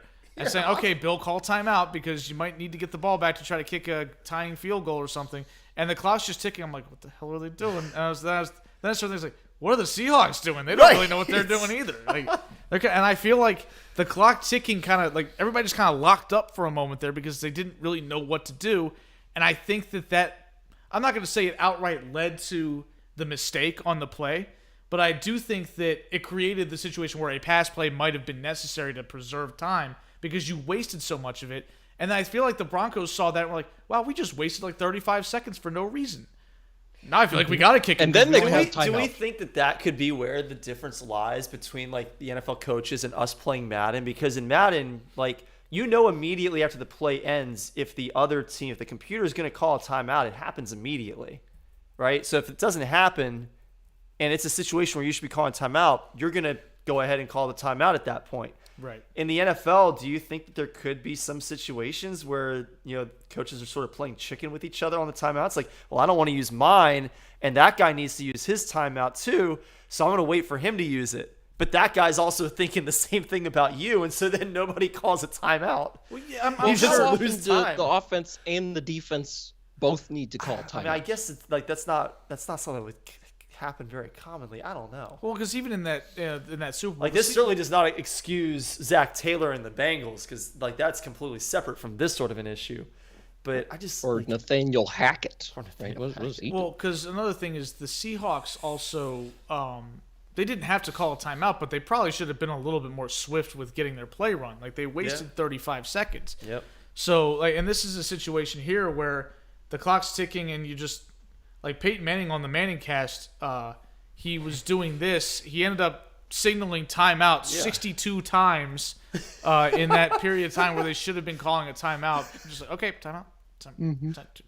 I love that somebody went and counted it up. Yeah, they had the little ticker on it while him and Eli were kind of miffed, and Shannon Sharp was. Wait, they put a freaking out. graphic And on it Shannon live? Sharp? No, not Oh, live. okay. I was about to say. Yeah, that would have been impressive if somebody who whipped that up. Shannon that Sharp quickly. was drinking during the show because the Broncos were driving him crazy, and he was enjoying. Well, he wasn't enjoying himself. I was enjoying him being frantic, but yeah, it was a disastrous start for Nathaniel Hackett. A disastrous start, in my opinion, for Russell Wilson. I mean, I know that his numbers looked okay, threw for 340 yards, but he looked kind of the same as he did in Seattle, where. He looked the same as he did during the second half of the last couple of seasons in Seattle when the offense got anemic. Yeah, that's what I mean. Yeah, like, so he didn't look good, but he didn't throw any picks. It didn't have any, like, head-scratching mistakes other than this, which is being put on the coach. And so you're kind of left with, like, what do I do with this game? Like, what do we actually think of Russell Wilson? But what a lot of people are saying is, I can't believe the Broncos' offensive line was that bad. And I'm like, the offensive line underperformed when Russell Wilson was the quarterback? Where have we seen this before? Why have we not put it together that part of the problem is Russell Wilson? He holds the ball too long. He has to drop further back because he's too short. He can't throw over the middle. These are issues that he's always had, and now he's a little bit older and he doesn't run as well, so he can't. His elusiveness isn't as big of a threat anymore, and so now he's just an undersized pocket passer for the most part. The one throw I did see him make over the middle, like he kind of like did like a little jump throw, and it was wildly inaccurate. Like the receiver had to like grab it off of his shoestrings, basically. Barely caught the ball. Yeah, He was wide open. Bad Beats featured a handoff jump pass on the goal line. Like they turned around and I saw handoff that. to the running back, And then the running back, as he approached the line of scrimmage, hopped up at the last second and tried to throw it off to some tight end who got knocked over by a oncoming rusher. And so the ball just went to nobody. And I'm like, oh, jeez. That was awful. But anyway, it's a fun concept of a play. Yeah, bad call for Nathaniel Hackett, though, going for the field goal. And the thing is, some clowns on the internet are saying, well, it was really, really close. I'm like, that makes it worse. Like, if he just completely shanked it and it flies off into the ether and nobody sees that football again or something, you're like, okay, he would have missed any kicking like that. But the fact that he kicked the ball so well that it would have gone through the uprights from 58 or 59 yards, but it hooked at the last second from 64 suggests there was so little room for error that you shouldn't have been kicking it, because he kicked the hell out of that football and it didn't work because he was in a position he shouldn't have been in. Right, and I think that Football Outsiders had the win probability calculator. Their chances of winning were like 34% if they went for it on 4th and 5, which makes sense because if they don't get it, they lose. But their chances of winning if they just kick the field goal from that spot was like 7%. So, like, I didn't need a calculator or some function or some database to tell me that. I could use my own brain and say, 64-yarder, that's only been done, what, twice? Yeah, it ain't going to happen. And it happened either in Denver or in a dome. It didn't happen right off the Puget Sound with the marine layer of Seattle beating down on you. I'm amazed that the kick was as close as it was. Yeah, the first try was terrible. Yeah, it was. Smoked it. Yeah, but the second one, it was like, oh, that might go in. And like even Shannon Sharp was like, he should have started it towards the right upright. And then they showed the replay. He was like, oh, so he did start towards the right upright, just not quite enough. I'm like, exactly. This is a really hard kick. Yeah. You can't get mad at the kicker. You can't expect the kicker to make that. And, you know, just really dumb. Yeah. But before we get off this game, credit to Geno Smith, because he played his ass off, especially in the first half. And as Ryan Clark pointed out on SportsCenter with SVP, he made some legitimate quarterback moves. Like, people talk all the time about locking in the safeties with your eyes and holding them in a position so they don't jump after your true target. He was doing stuff like that. Yeah. And we don't really associate Geno Smith with being that type of quarterback because, one, he's never been on a good team, and two, he's been mostly a bad player.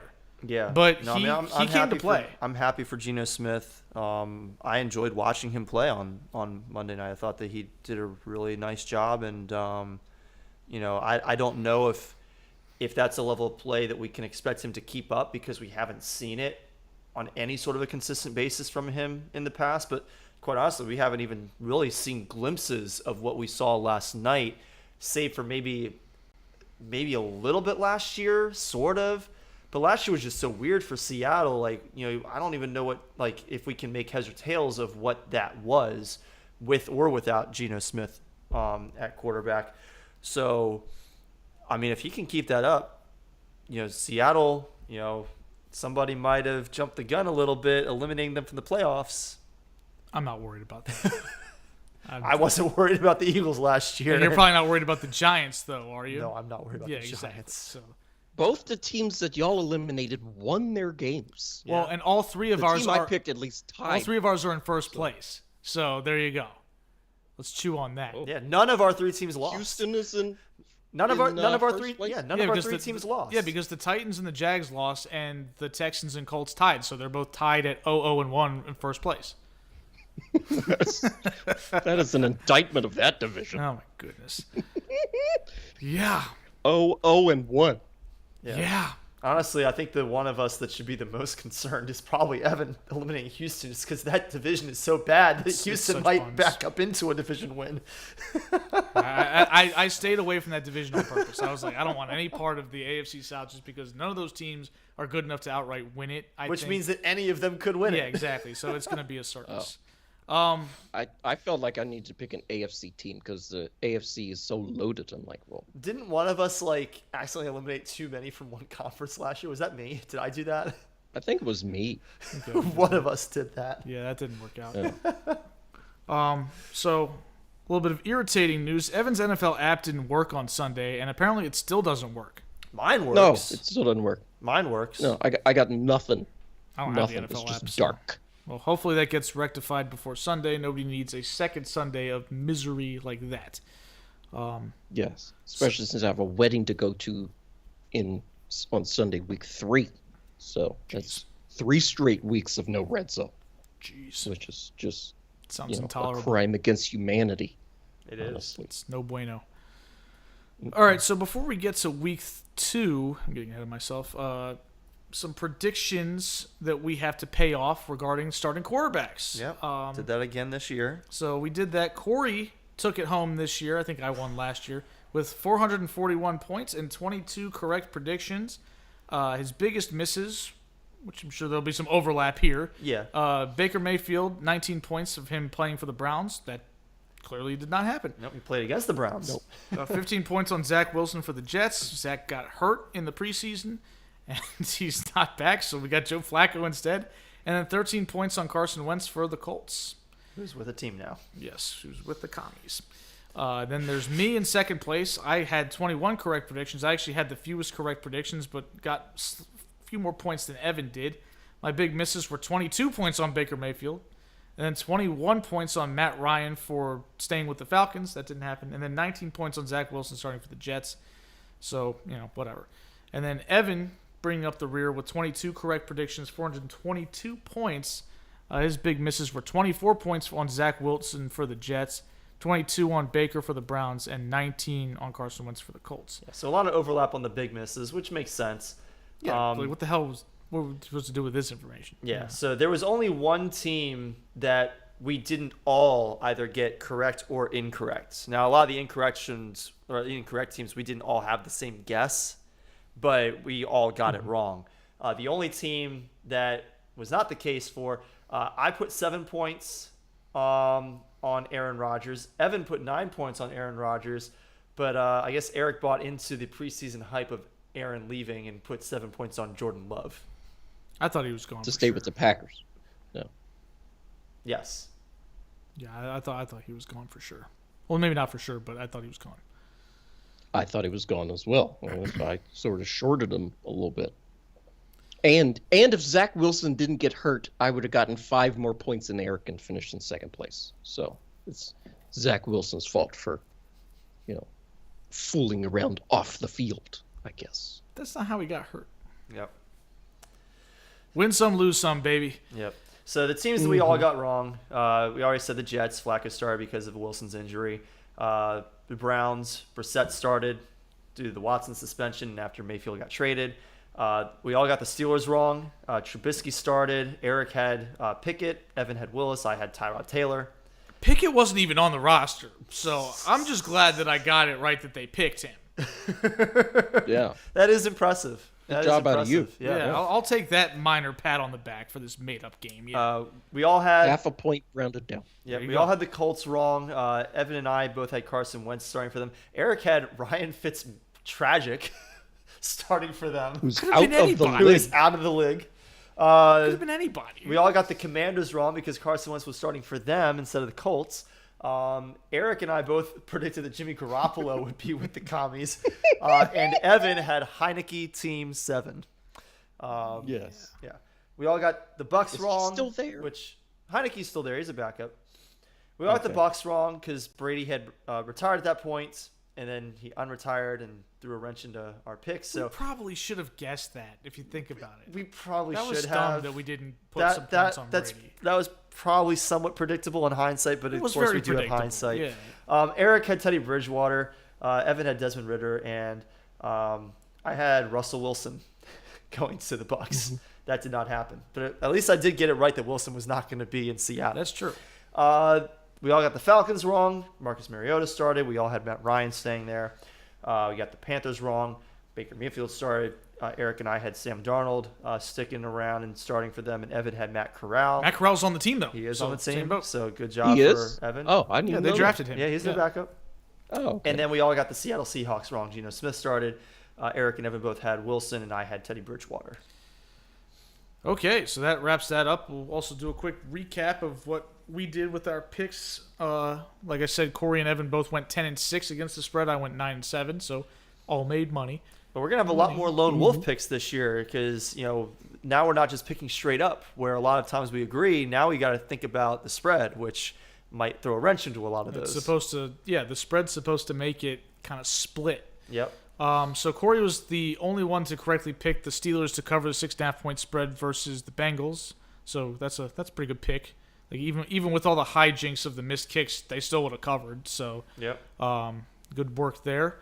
I was the only one to pick the Browns to cover the 1.5-point spread versus Carolina. Also, even if the guy missed the kick, I still would have had the cover because the Browns would have only lost by 1 point. Yep. So pat on the back there. And Evan gets a little pat on the back here for picking the Falcons. Oh, yeah, you got 2. Yeah, you're right. For picking the Falcons to cover the 5.5-point line against the Saints, and for correctly picking the Bucks to beat Dallas by more than 2.5. We probably should have had that. We probably should have. You should have. That was a bad pick. We probably should have, but they were playing in Jerry World, and I didn't expect Dallas to be that bad, and I had some concerns about the Bucks and everything that was coming out of the offseason. Can't count out touchdown Tom.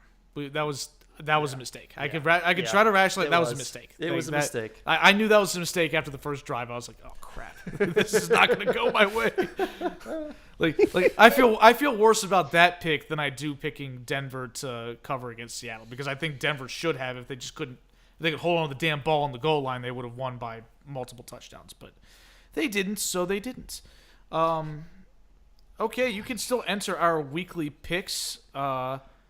And season-long picks. You can email us at thesportsballers@gmail.com or direct message us on Twitter at sportsballers18 with your email address. We will send you a ballot with all of our spreads. Our spreads are based off of the BetMGM lines that we freeze at 5 p.m. on Wednesday, a couple hours before we record our podcast. So the lines may move before that, but if the lines are the lines that we say they are. Yes. So so you're betting you're picking against the same lines that we're picking tonight, and if you were part of our contest in week 1, then you will receive your ballot by email shortly after we finish recording our show. Yes, and I'm going to insist on this every week. Feel free to shop for better lines if you're actually betting. Don't just look at ours and say, if you can find a better line, don't just get stuck on one. Always look for the best available opportunity. Yep. So we have to eliminate some teams, then we'll do best and worst, then we'll get to week 2. Evan, you have the tiebreaker over Cory since you had 2 correct Lone Wolf picks to his 1. Yeah, we tied on everything else, including the tiebreaker. We both picked the same point total for Monday night. I still would have been fine making up a tiebreaker. This is the third tiebreaker. Yeah, so this was basically a third tiebreaker, yes. Yeah, so Evan, you have eliminated the Houston Texans. Who you got? Mm-hmm. I will eliminate the New York Football Jets. Oh, okay. From the playoffs. That's a good pick. I was planning to go ahead and eliminate them. You know, I was gonna be a little snappy with it and say, well, you know how the Yankees and the Mets are both doing really well. Well, football, it's going to be completely the opposite, and I'm just going to go ahead and eliminate both of them right off the bat. But Evan beat me too. I wanted to make it harder for you guys by eliminating somebody that y'all hadn't eliminated yet. Well, now, I mean, I do have a backup, and I am going second, so I knew I needed a backup just in case. I didn't want to go with this team just because I didn't want to eliminate 2 NFC teams right off the bat. Evan just eliminated 2 AFC teams right off the bat. Not that I disagree with either of his picks. I'm going to go ahead and get rid of the Carolina Panthers. I think they're done. Oh, okay. All right, well, that brings me, and I will take great pleasure in doing this team. I am going to eliminate the Atlanta Falcons from the playoffs. Yeah, that's a good one. All right. Yeah, they're not good. Yeah, and they just blew in yet another big lead, up 26-10 in the fourth quarter, and found a way to lose. It's what they do. Yep. Mm-hmm. Doesn't matter what regime it is that they are being coached by. It is what they do. That's just in their blood. So we'll do a little best and worst according to Football Outsiders quick reads. Thank you, Cory, for pulling this up because I actually didn't look at him yet. So the top quarterback, no surprise to anybody who watched football or plays fantasy. No surprise to anybody who doesn't work for, was it ESPN who put him, or no, it was it PFF? Pro Football Focus. Yeah, Pro Football Focus had him like number 10 or something. Yeah, they didn't grade him very highly for his performance. What? PFF's got some flaws. Apparently.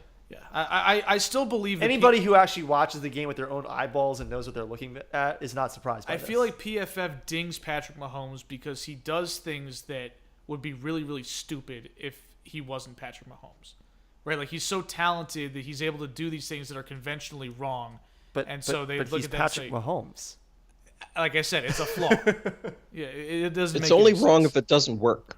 And it always works with him because he is a wizard. So, yeah. And if there's any question about whether or not he was the best quarterback in football, well, he responded pretty appropriately. Meanwhile, Joe Burrow, we talked about him, appropriately crushed him for his bad performance. He was bringing up the rear. That performance might get a little bit of a benefit of the doubt later on when they actually incorporate defense because Steelers figured to have a good defense. But 5 turnover day, pick 6. He was bad. It was ugly. So I can't imagine it's going to move too much. So running backs by total DYAR, including receiving. DeAndre Swift was the top back. He had a great game against the Eagles in a little bit of a barn burner. And then the worst running back was Cory's boy, Breece Hall. Although I don't know if he's on your team, but you like Breece Hall. I mean, I think that he's going to be a decent running back in the NFL and I think that he could be a fantasy value, but outside of that, like I don't have any emotional connection to Breece Hall. Okay. And then DeAndre Swift also took the rushing DYAR total lead. And the worst in that category was my boy Joe Mixon, who's on my squad, who Cory always says is good, and sometimes I wonder. Sometimes I wonder was high on too. Joe Mixon. Sometimes I wonder too, but I still think that I think he's a good fantasy asset just because he plays on a good offense and he can catch the ball out of the backfield. Sure. Then Justin Jefferson was the top receiver. No shocker there. I mean, he's just unbelievable. And then Deontay Johnson was the worst receiver. He had some bad-looking plays, and he also didn't get much help from Mitch, and he didn't get a whole lot of help from the offensive line, who made sure that Mitch didn't have time to throw. So it was the Steelers' offense looked awful. Like they looked really, really bad, and Deontay Johnson was just part of that. So, okay, let's get to week 2. We have our spreads locked in. We're going to start with Thursday Night Football. Chargers at Chiefs. Chiefs are favored by 4 at home. So, Evan, I'm going to start with you. Who you got? I'll have to sign in. I have the Chargers. This game's going to be a track meet. We know the Chiefs can score, but we also know the Chargers can score. So if the Chargers are getting points, I will take it. Cory. You know, I definitely feel that, and I feel like this line is I feel like this line probably should have just been like -3. You know, I think it should have been just the standard, home team spread for the Chiefs. But I don't know. Like, do I think Patrick Mahomes is going to repeat his performance from week 1? Like, it's still not a great receiving core outside of Travis Kelce. And I feel like the Chargers are a little bit better equipped to handle that. But still, it is at home. It's a night game in a very loud environment. I'm going to take the Chiefs. So the line was initially at 3. It moved to 4. I thought it was 3.5 to open. I saw it open at 3 on Okay. Sunday night. Okay. I think it probably moved to 4 because of the news about Keenan Allen, who's not going to play. Yeah. And that when I initially saw Keenan Allen wasn't likely to play, he's also on a fantasy team of mine, so I was keeping updated on that Yeah. anyway. And I was like, Yeah, I 3 haven't points too. with no Keenan Allen going to Arrowhead on Thursday. I was like, ugh. But when the line moved to 4, I was like, okay, that's definitely more bettable. And I don't want to get caught up in the moment with what the Chiefs did to the Cardinals because I think the Cardinals are just a lost cause of a team. Yeah. And the Chargers have upgraded significantly on their pass rush. They I have. think that could be a factor as well. And the Chargers have gone toe-to-toe with the Chiefs a lot, no matter where it was. I think Justin Herbert's 2-2 against Mahomes head-to-head, and all of the games have been pretty close. So I'm going to take the points. I think the game could go either way. So if you're going to give me more than a field goal, I'm going to take it. Fair enough. Yeah, I mean, that's definitely a tough one for me. Yeah. So we've got Miami Dolphins at Baltimore Ravens. Ravens are favored by 3.5 points. I'm going to start with you this time, Cory. I'm taking the Ravens. I don't really have too many reservations about that one. I think the Dolphins are a decent team and everything, but the Ravens are at home and they're still, mostly healthy. They did lose. Who did they lose this week? Fuller. Yeah, which sucks. But he had an injury that they couldn't even show on TV. Yeah. But it seems like J.K. Dobbins is expected to be available this weekend. I'll take them to defend their home turf with roughly the normal home field advantage line. Yeah, I'm going to take Baltimore as well. I feel like the Dolphins beat the Patriots, but I don't think very highly of New England. I picked the Dolphins to cover that line. I think we all did, which was 3.5 at home. This is in Baltimore, and the line would suggest that more or less the Dolphins are equally good compared to the Ravens. I don't believe that. So I got to take the Ravens and lay the points. I was leaning Dolphins just because I want to emotionally hedge. I'm going to go with the Ravens. I mean, for all the reasons that you said, the Ravens should win by 4 at least. But what's sticking out of my mind is that Thursday night game last year was just a disaster. But Ravens should win. They should, right? So I'm saying that to say that if I get the pick wrong, it won't be my fault. They should win. They just might not. Well, that's okay. That's a good way of evaluating football. That's why they pay us the big bucks. It's usually here. what happens. I mean, that's why we get paid so much money. Usually one team like wins, but if they don't, usually the other team wins. Yeah. Okay. Usually there was a tie this past week. There was a tie this past week. There were almost 2. Yeah, and I had that one where I said there's no way in hell the Colts should be a touchdown favorite over anybody, even the Houston Texans. And the Texans should have won the game. Like, the Colts had to come back from down 20-3. Like, they were cruising, and then they started messing up. So, which is what they tend to do because they're a bad team. But so are the Colts. Colts look terrible. And they cut Rodrigo Blankenship because he sucks apparently. So, Yeah. A UGA guy too. I know you don't like him. That's too bad. Okay, so he was a walk-on. We'll move to a game that New York Jets at Cleveland Browns. Since Cory went first with the last pick and Evan went first with the initial pick, I'll start with this one. This is a doozy because this is an easy one for me. This is a doozy because the Browns are starting a backup quarterback. They kind of played with their food a bit with the Carolina Panthers, who I don't think are good. But they still won. But I don't think anybody looked more buns than the Jets did in week 1. Like, they looked absolutely horrible. In fact, I remember somebody said that the Cowboys were the only team in football to not score a touchdown. That's not true. The Jets didn't score a touchdown either.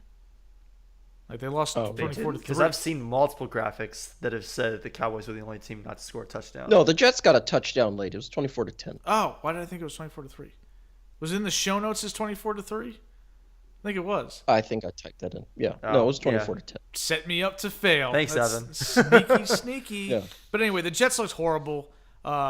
We talked about it. Joe Flacco, obviously respect for what he was able to do when he was a starting quarterback. He had some 10 years ago. Pretty good peaks, but he not only is he a backup now, he's not a particularly good one. And I think the Browns are going to just steamroll his ass. And Jacoby Brissett's definitely a better backup with a better team heading into this game. I'm taking the Browns, and I'll lay the 6 points. I'm taking the Jets. What? That's not a sentence anybody should say ever. Taking the Jets. And Cory was saying it was an easy choice. And I was like, okay, so he probably agrees with me that you should take the Browns. No, it's an easy choice for me too. Browns all the way. Give me 6 points against Cleveland without Deshaun Watson, without any good players except for their running backs. Roster. And Kareem Hunt didn't look that great this past week. Like, they got one good running back right Myles Garrett would like a word. Okay. Their defense is going to eat. That's what I'm worried about. Their defense is going to be chowing. The Browns defense is going to eat Joe Flacco for breakfast, lunch, and dinner. Like, Browns roll the Jets. Too bad we're not putting confidence points on top of against the spread. Browns roll the Jets. We don't need that. Oh my God. Maybe next year. Maybe let's relax. Just calm down. My goodness. All right. I'm just going to go kind of randomly with who I tell to go first now, I guess. The Commies are playing at Detroit, and Lions are favored for the first time in a long time in a football game. I don't remember exactly when they said the last time they were favored, but it was not last year. I think it was sometime in 2020 where they were. It was like 24 games ago, I heard. Yeah, that's tough. Been a while. So they're hosting the Commanders. They're favored by 1.5 points. The Commies covered the spread last week, although they didn't really have to. They could have easily just kicked a field goal and helped all of us out with another win, but they tend to never do what I want them to do, which is why I don't root for them anymore. So this is tough because the Lions, I know they're not good. I know they've got grit and they play hard, and Man Campbell is a guy we're all pulling for. But I also feel like maybe did the Commies show something last week? No, they didn't. I'm picking the Lions. Yeah, like I was about to say, like what are you doing? Yeah, I feel like the Jags' incompetence is the reason why the Jags this lost. line is so generous to the Lions. This should be at least like a -3 in favor of the Lions, and maybe more, quite frankly, because the Lions, if either of these teams showed something, it was the Lions against a pretty good Eagles team as opposed to Washington against the Jaguars. Yeah, you kidding me? The Lions put up 30 points against the Eagles. The Commanders couldn't do that against the Jaguars. It's the Lions. It's an easy pick. The Jaguars, the only reason why they didn't control the game was because Trevor Lawrence seemed to have some jitters in the first half, and Travis Etienne was just fumbling the ball everywhere. Your boy, Cory. My boy. Like Your boy. It was in. He might be on the bench this week. My 16th round keeper. Your boy. It was an unquestionably disastrous performance from Jacksonville, and that's the and they still almost won the game. So, like Carson Wentz is going to Carson Wentz. He did this week. He threw another really dumb-looking interception where he threw across his body and he threw a pick to a defensive lineman. Like, what are you doing? How did you pull that off? Yeah, that's your boy now, Evan. Oh my God. Ugh. I mean, You spent $21 a fab on him. Nobody else even bid on him. It's desperate times, though. I mean, I spent $10 Yeah. on the Cleveland defense, so You did, even though you had the Saints who are hosting the Buccaneers, and the Saints usually do decent against the Buccaneers at home. I ain't doing that against Tom Brady. You kidding me? No way. I'm gonna take advantage of Joe Flacco. Fair enough. I need to win this week, man. I can't start 0-2. Not in my division. The Browns do have a few, two other pretty good matchups coming up too, I think. Yeah, there's opportunity. Yeah. Okay. Anyway, we sorry, still need to get Evan's pick. Sorry, Evan, you go. yeah. Honestly, Eric, if you had told me to talk first, I was going to pick Washington. I was. But since you didn't pick me, and since y'all were making arguments that made sense rather than picking Washington, I mean, if I was betting real money, I'm not touching this game with a 49.5 at pole. I would absolutely. With this line, I'd bet this game. I don't care about this game in the least bit, right? Like, Scott Hansen is going to get his Twitter blown up if Red Zone switches to this for 1 minute on Sunday. So, Lions... I want my weekly full of Amon-Ra St. Brown. Your boy. My boy. Who's not on my team this year, and it makes me sad. You should have picked I do have him in, I think, 2 of my leagues I have him. Anyway, who are you taking, Evan? Lions. Okay. I feel like we might have to do something about this whole... Well, now that you said something... Right. I'm changing my picks. Like, Yeah. Come on, man. Exactly. What's this? Make your own decisions, man. Some conviction. Mm-hmm. All right, we'll move to another... Please don't show this on the red zone too much. Indianapolis at Jacksonville. Colts are laying 4 points on the road, as if we didn't learn our lesson before. With this Colts team laying 7 before and almost losing. But it's also tough because Jacksonville looks really bad. But they looked bad in the first half. I thought they looked better in the second half. So, Yeah, I'm kind of laying the groundwork. I went first last time, so Cory, you go. I'm taking the Jaguars on this one. I mean, should the Colts be able to cover or, beat that spread? Absolutely. They've got the better players. I feel like they have the better players. But they did not play like it at all last week. They looked terrible. They looked terrible. I picked them to win that division by default last week. So did I. I'm very nervous about that. I'm not, because I don't really care. I'm nervous about it from the standpoint of I want to be right. I like to be right. And I'm going to be annoyed if I'm not right. But I don't think I'm going to be right at this point. Yeah, I'm taking the Jaguars to cover there. All right, Evan. So I'm going to let you go. So Give me the Jags, home dogs. All right. I think the Colts are overrated. I think the Jags are underrated. And we know what happened the last time the Colts played in Jacksonville. That's true. Disaster. That was a crisis. Oh, my God. Wow. Yeah, I'm taking the Jags as well. I mean, some people had the Colts being the 1 seed in the AFC this year, and I'm like, what were they I smoking? need your weed.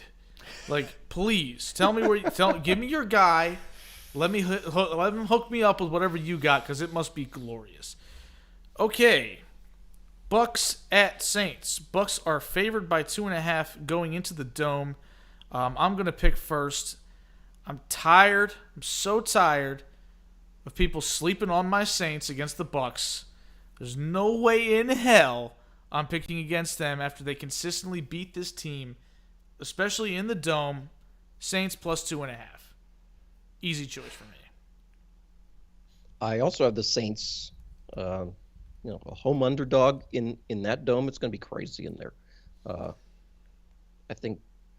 Saints getting points with Jameis slinging the rock, however he does, and saying something ridiculous afterward.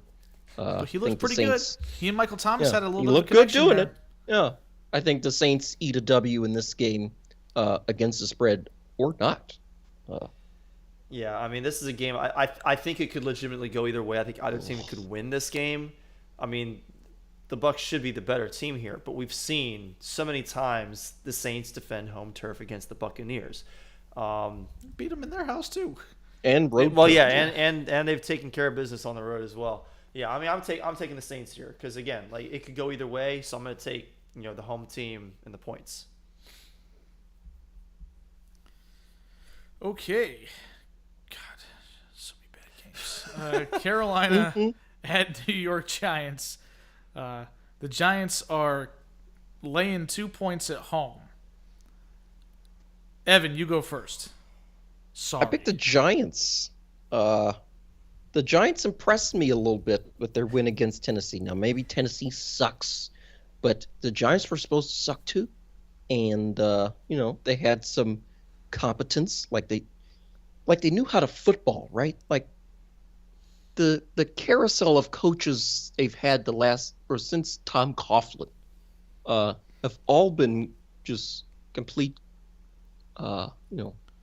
clowns, I guess. I don't know. They've been awful. But now the Dayball's in there. They seem to be, from little clips I've seen, because again, my NFL app and my red zone weren't working. The clips I've seen, they seem to be competent and they're aggressive. I think Saquon's going to have a big game. And Matt Rule, he's on his way out. I hope he's renting and not buying.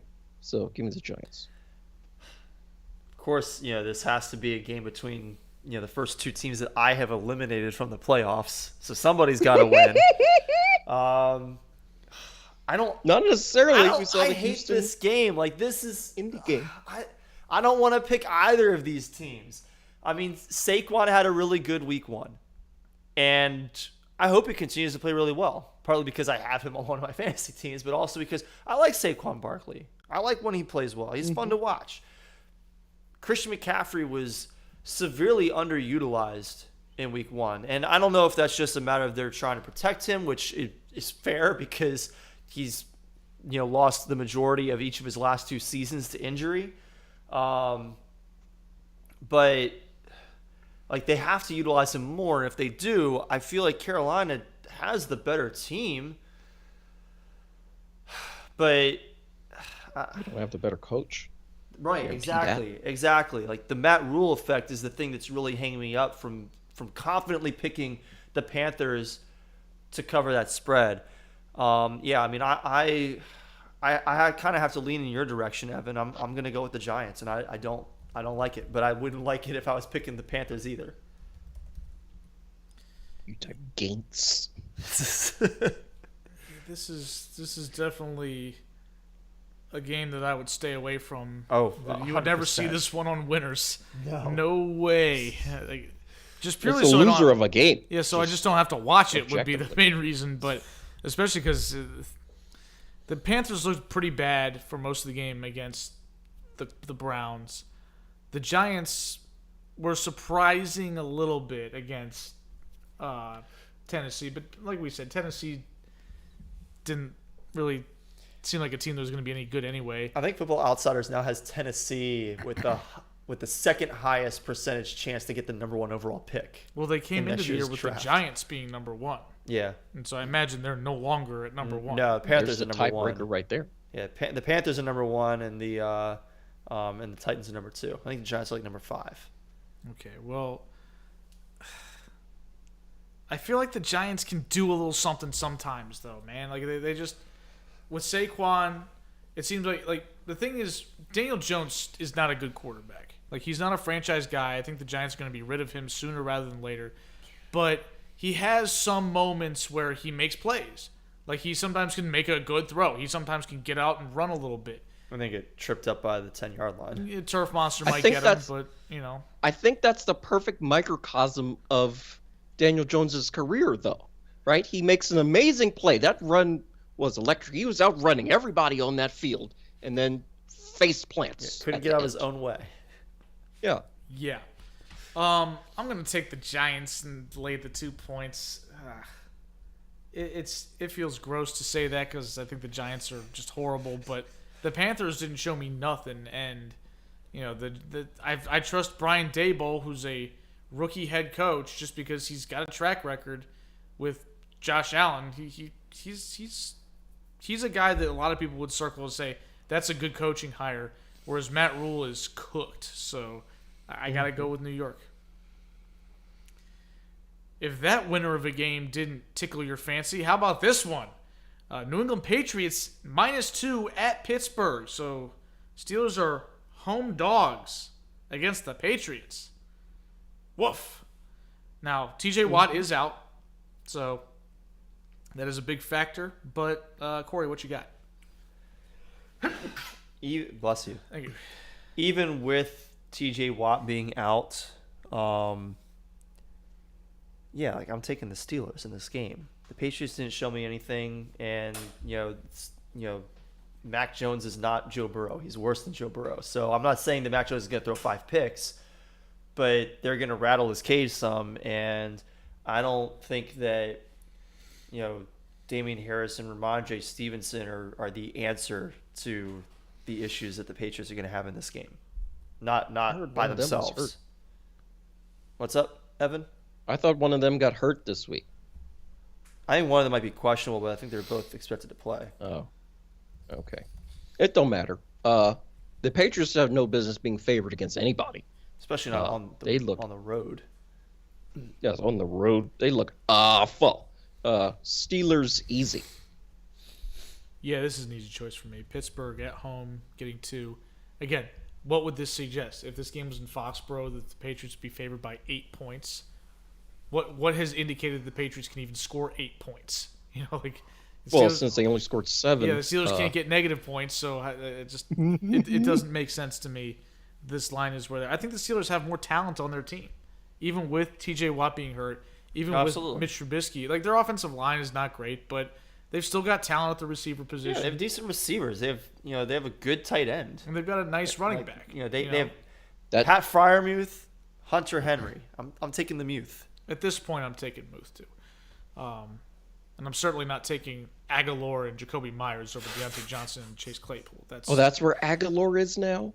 I think he's Yeah, still. he was with the Patriots last New year. England? He was with the Patriots last Oh, year I too. didn't remember that. He was with the Raiders 2 years ago. I assume he's still with New Oh. England, Pretty sure. but I could be wrong. Just I ask the think guy he's still from there. Philly. He would know. Somebody said something about Aguilar in the chat this weekend. I forget. Yeah, he which definitely game caught was a during. pass or did something. Maybe he dropped a pass. I don't know. He was out there now running I'm wondering around. if that was the New England game because I think it was a late game. Yeah, I don't know. We'll look it up because No idea. Listeners are dying to know where Nelson Aguilar is playing, so we will get that information for you. Catch ASAP. them all, unlike Aguilar. Oh my god! All right. He is with the Patriots. So finally, a game that features a team that we think is good. The Atlanta Falcons, just kidding, are playing the LA Rams. So I was not lying. Maybe. But the Lions, I'm sorry, not the Lions, jeez. The Los Angeles Rams are favored by 10.5 points at home. Pretty steep. Considering the Rams did not look all that great last week.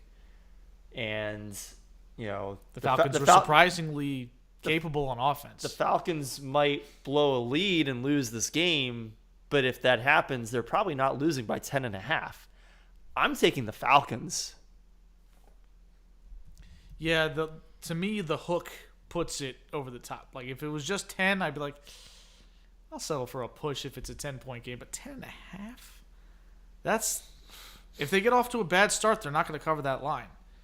So, I know the Falcons are coming off of a disappointing loss, but Stafford does not look right. They're used to that. Yeah, they are used to that. Yeah, that's the biggest thing for me is Stafford didn't look right. Because the Rams should beat the Falcons by 20. Sure. But, Stafford didn't look right. Their offensive line has some issues with Andrew Whitworth not being there anymore.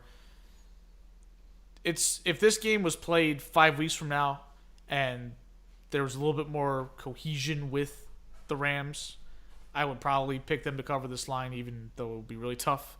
But given the circumstances, I'm taking the Falcons in the points. Cory, when you started talking, you used a tone that indicated you were kind of going out on a limb, out on a flowery branch, if you will. But I will take the Falcons as well, just because. Well, here's the thing: I'm willing to guarantee that the Rams win. I'm also willing to guarantee that they're not going to beat the Falcons by 11 points, right? Like, the Falcons only play close games, and they always lose them. So, the Falcons will make it interesting and stuff, but the Rams are going to win the game, but the Falcons cover. There's also just too much real estate for, backdoor covers here. Like we saw the Lions do that. They were down 17, and they scored 2 unanswered touchdowns at the end of that game to make it 3 points and get us all a win. So, with 10.5, it doesn't take much. Yeah. Right? Like late game garbage time touchdown when you're down 17, and suddenly it's like, oh, hey, we covered. 10.5 is too much. Yeah. We got a lot of steep lines coming up, by the way. Yeah.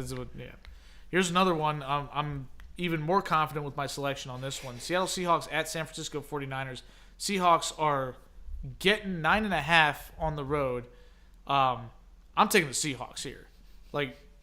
What have we seen from San Francisco that suggests that they can score points? San Francisco struggled against the Bears. Yeah, and again, monsoon, all that, yada, yada, yada. But even before, when they played the Cardinals last year with Trey Lance, they struggled to move the football. That game was on red zone entirely too much. I was like, Scott, change, please. Please. I had Trey Lance on my fantasy team that day. It was unbearable. Yes. We have not seen it from this team and this quarterback and this offense. And Geno looks good. Seahawks looked adequate. Pete Carroll's all fired up. They didn't look like a team that should be 9.5-point underdogs in this game. In a division game. Wish I could have gotten it at 10, but 9.5, close enough. Yeah, give me the Seahawks and the points. I'll take the Seahawks as well. I feel like this is the beginning of the end for the 49ers if they don't win. And the Seahawks, I think we underrated them. They looked okay. I thought they would look like a team that was destined for the number 1 pick in the draft this coming year.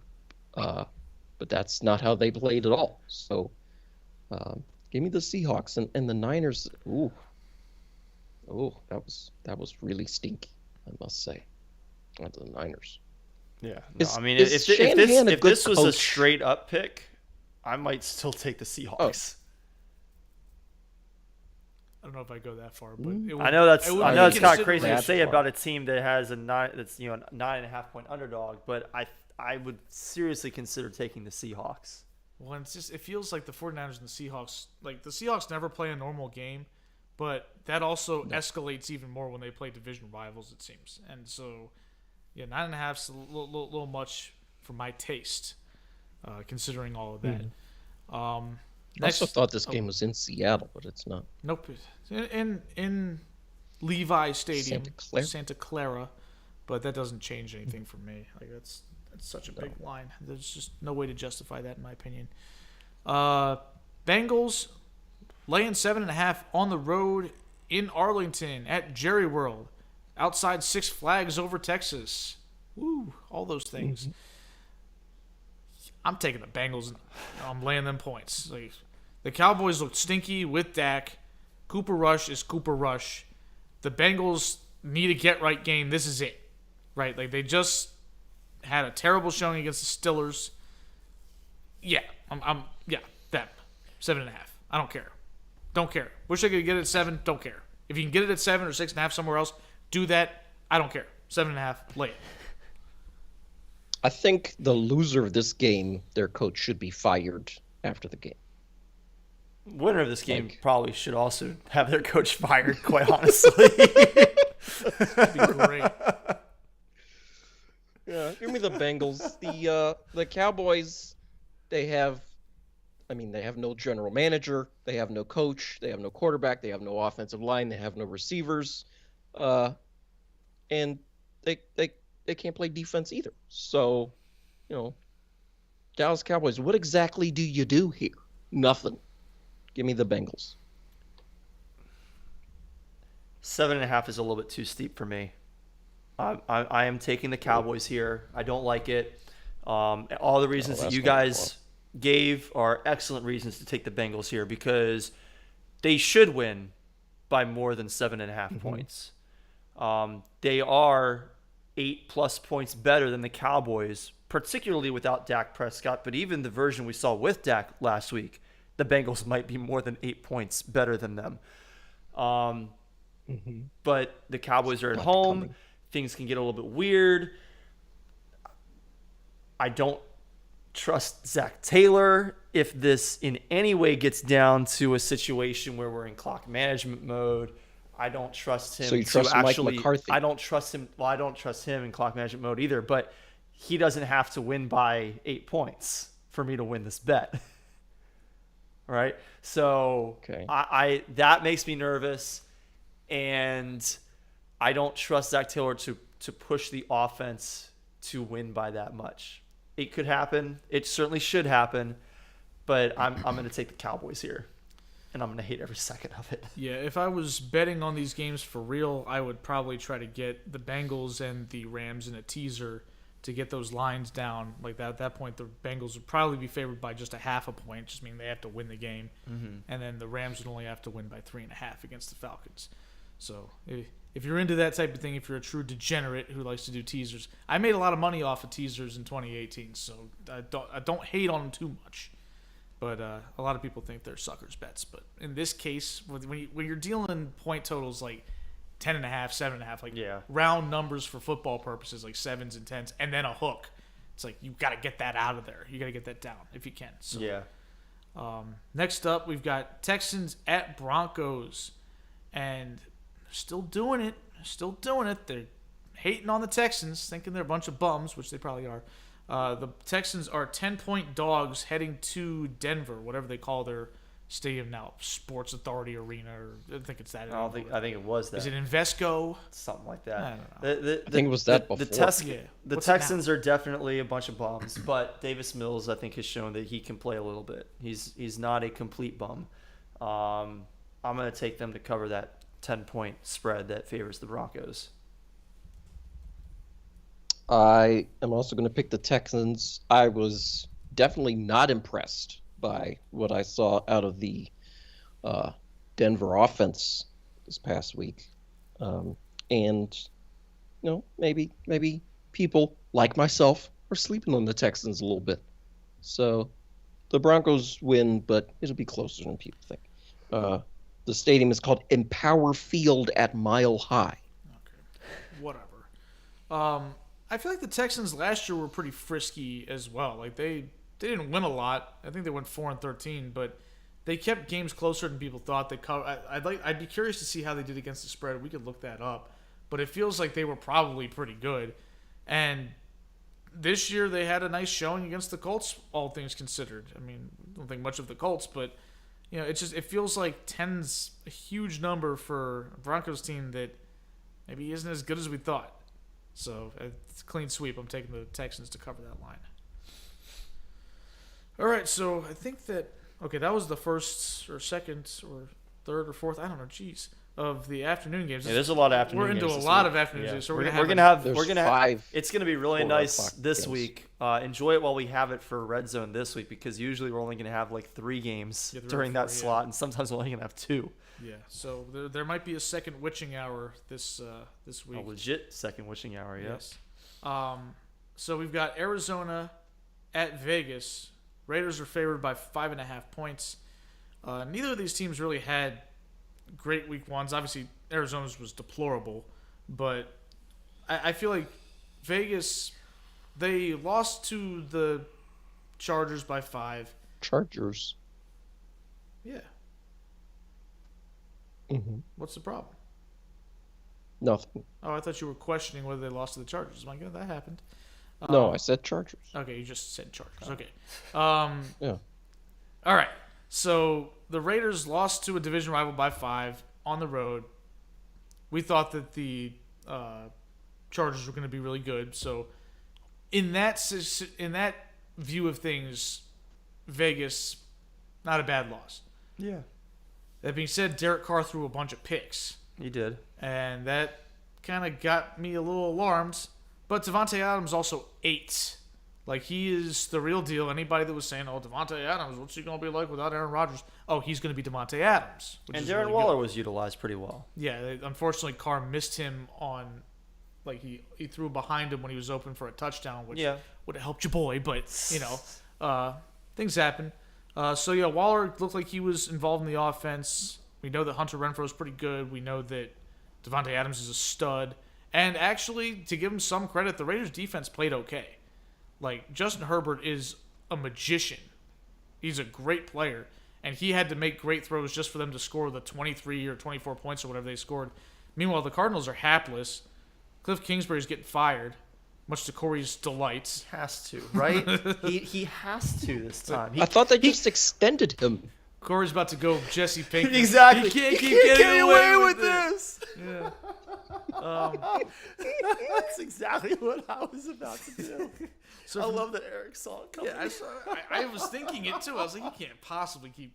This is ridiculous. So me personally, I'm taking Vegas to cover the line. It's a little steep, but it's only 5.5. I think it's very doable because the Cardinals look like they're just a sinking ship. Yeah, the I Cardinals. think the Cardinals are a sunk ship, right? They're done. And it's a lot of points when you got Kyler Murray on the other side, and Kyler Murray is a talented player, but he doesn't have enough weapons right now around him. Like if DeAndre, but they traded a first-round pick for Marquise Brown.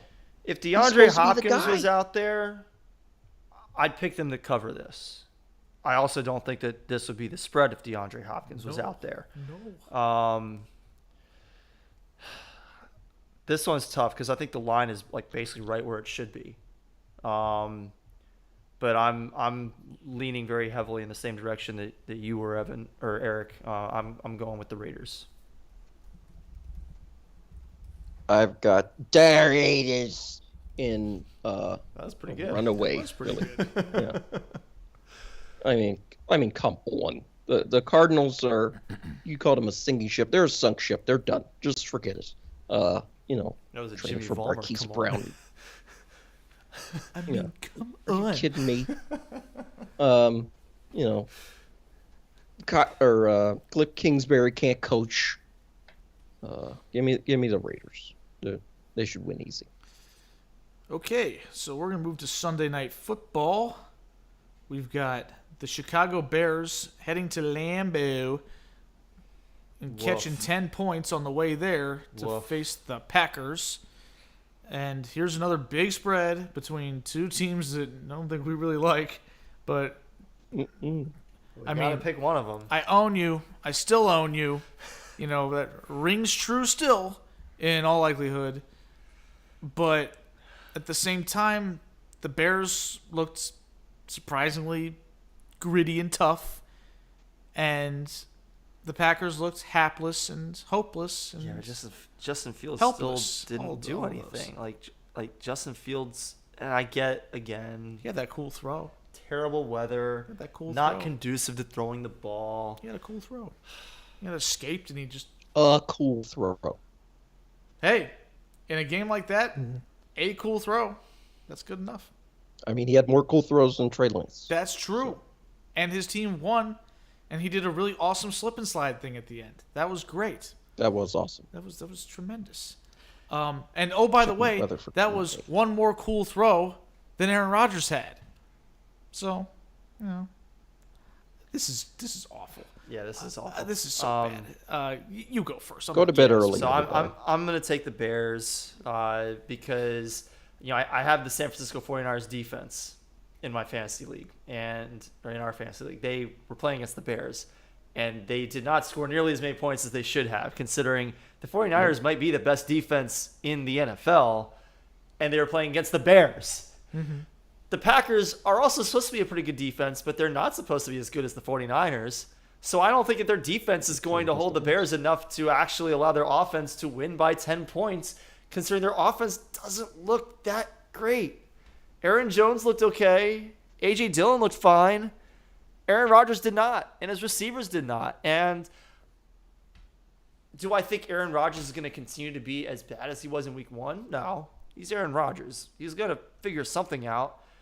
But he can only do so much if his receivers can't catch the ball. He can't get open. So, yeah, I'm taking the Bears. Well, I will be taking the Packers.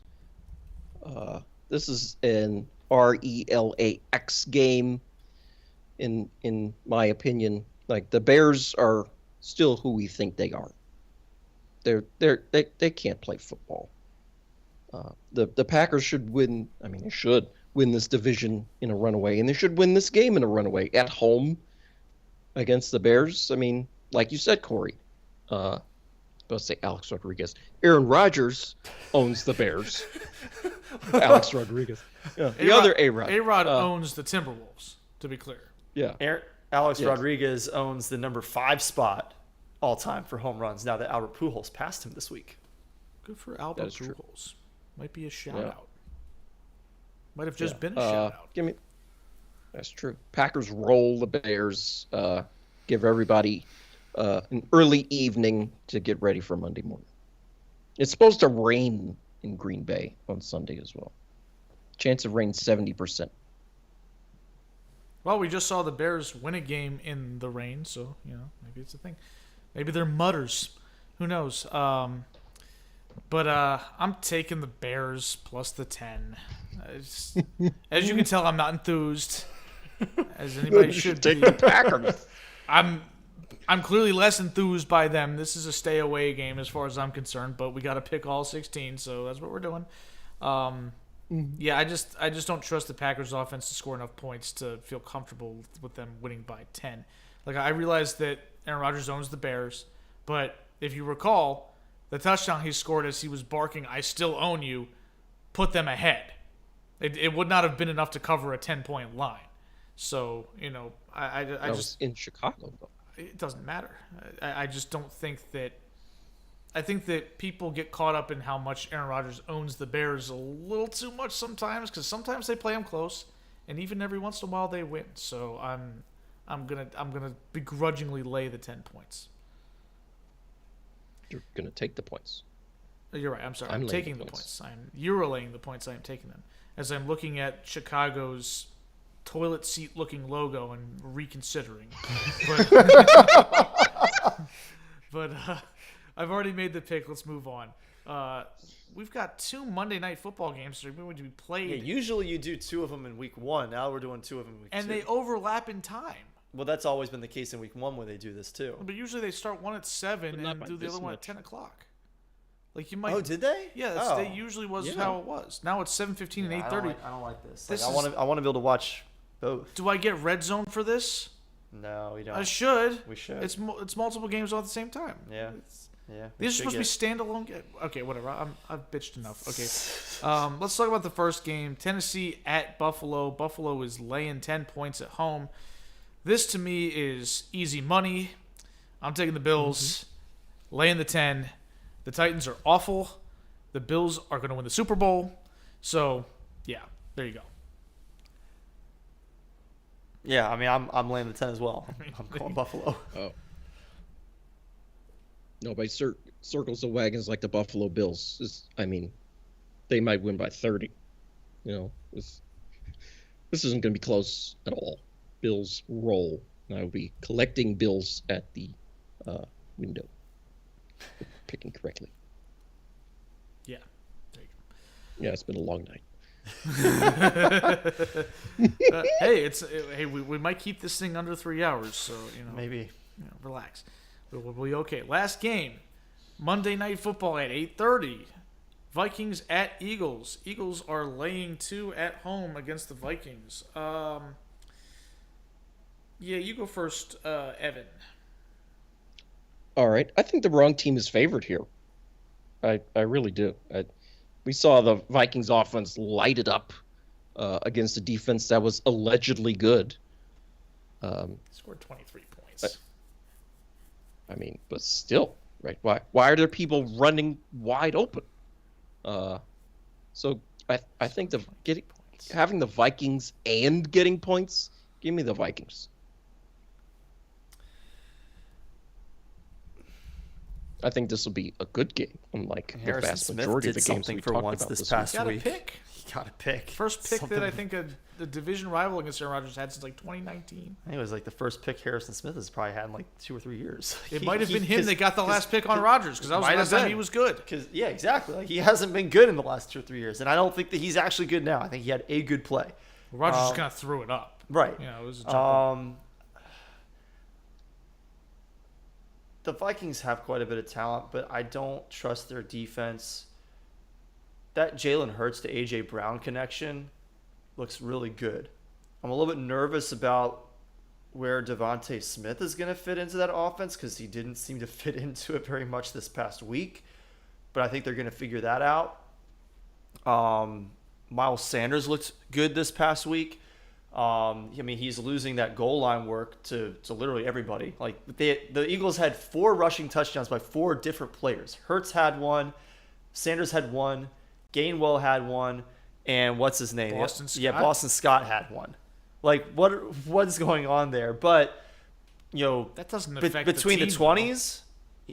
Sanders was running the ball well. Their offense looks good. Their defense looks good. The Vikings, their offense looks really good. But there are some question marks there. Adam Thielen is not washed, but he's trending in that direction. He is not what he once was. That defense is not even what it was last year, which was a shell of its former self. I'm going to take the Eagles. Yeah, I'm taking Philly too. It's only a 2-point line in the link. Link's a tough place to play. The Vikings have generally been pretty good at home with Kirk Cousins at the helm. But, road games, prime time, not exactly Cousins' forte. Cousins, prime time on the road. So, Evan, you did that. So, you never know. It could work out. But, yeah, I just feel like the Eagles are the better team. I still believe that. The Vikings were not a team. I wrote down 2 teams that really impressed me in week 1, and those teams were the Bills and the Chiefs. And I did not include the Vikings on that list because I was just mostly disappointed in the fact that the Packers couldn't score. I figured that the Vikings would be able to move the ball against a lot of teams because they've got weapons. But I figured the Packers would score better than they did. that just leaves me having the same opinion about the Vikings. I think they're a pretty good team. The Eagles are better, and they're at home. So I'm going to take I'll give up the 2 points to take the team that I think is better while also playing at home. It just makes sense to me. So I'm assuming we're not going to do the tiebreakers on here. No, Okay, no, we'll just do that because on our otherwise, own. like, you know, So we'll be yeah, playing we're gonna, Price is Right with it or something. Exactly. No, yeah. But just for those that are curious out there, for you to see if you're in this thing, the tiebreaker this week will be how many combined receiving yards will Justin Jefferson and A.J. Brown have in the late Monday Night Football game? So come up with your answer for that. It may end up not mattering because friggin' Cory and Evan somehow managed to tie on the tiebreaker because they picked the same number of points. Well, I figured we probably will not pick the same number of yards. Never know. Never know. So, yeah, come up with an answer for that, and that will submit your ballot to compete with us and each other, and should be a good week, too. Looking forward to it, even with some of these hokey spreads, which is what's going to make these games interesting. It is. That's the only. Yeah. That's probably why people do it. Like, Yeah. It's like, hey, this game's gonna suck, but big line, never know. Is that all we got? Is that it? Yeah, I think that's it. Okay. We got some updates for the baseball. Yeah, the Yankees won. The Orioles also came back and beat the Nats. They went wow. down 2-1. There you go. So that's another The Orioles Masson take Cup. the Masson Cup on the year. Yep. So that's 3-1 against the Nats this year. The Orioles tweeted closing down Walgreens for the night, mocking the Nationals' Walgreens-esque curly W. It's an oldie but a goodie. Yankees ended up winning 5-3 against Boston, partly because Boston had 3 errors in the game, including 2 on a single by Gleyber Torres that essentially turned into a 3-run home run. That sounds He brand. circled the bases. That sounds on brand on for a the Red single. Sox. Oh. They do that all the time. Their defense. Gunnar Henderson tonight also had a Little League home run. This one was scored a triple. I haven't seen the play because we've been on here yammering for 3 hours now. 2 hours and 46 minutes. Yeah.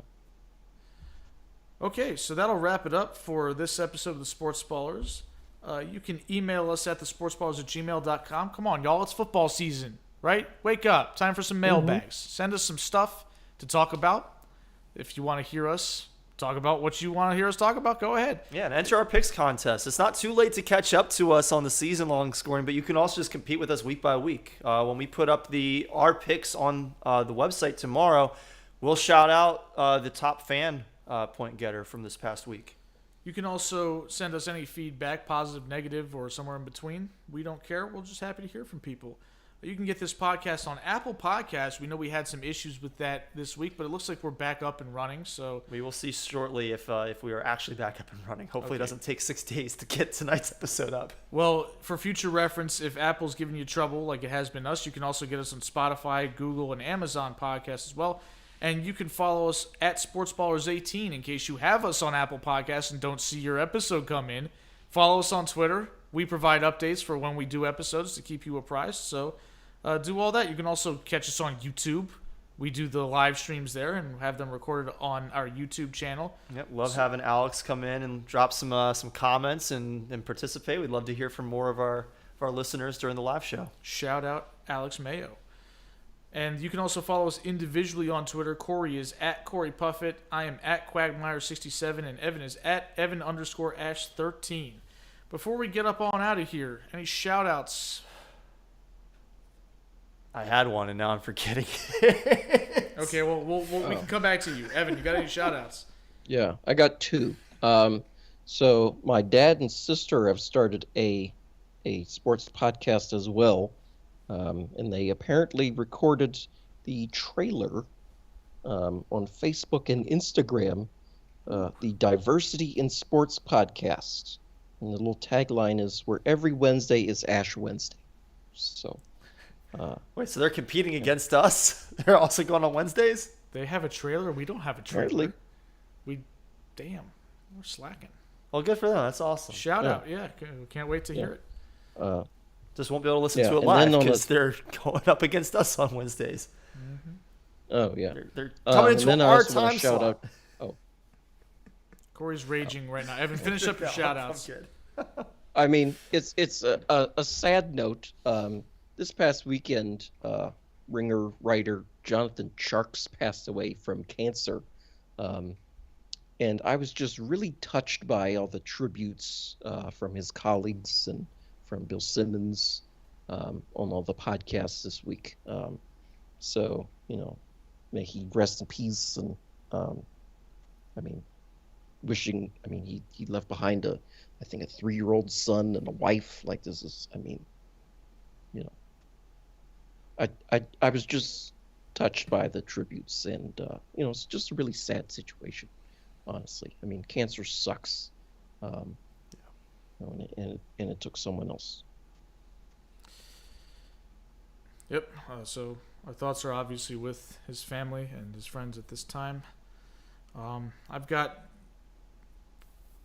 several shout-outs, I guess I'll say, mostly under the same umbrella. Shout-out to Anthony Kiedis, John Frusciante, Chad Smith, and Flea. These are members of the Red Hot Chili Peppers who performed last Thursday at Nats Park.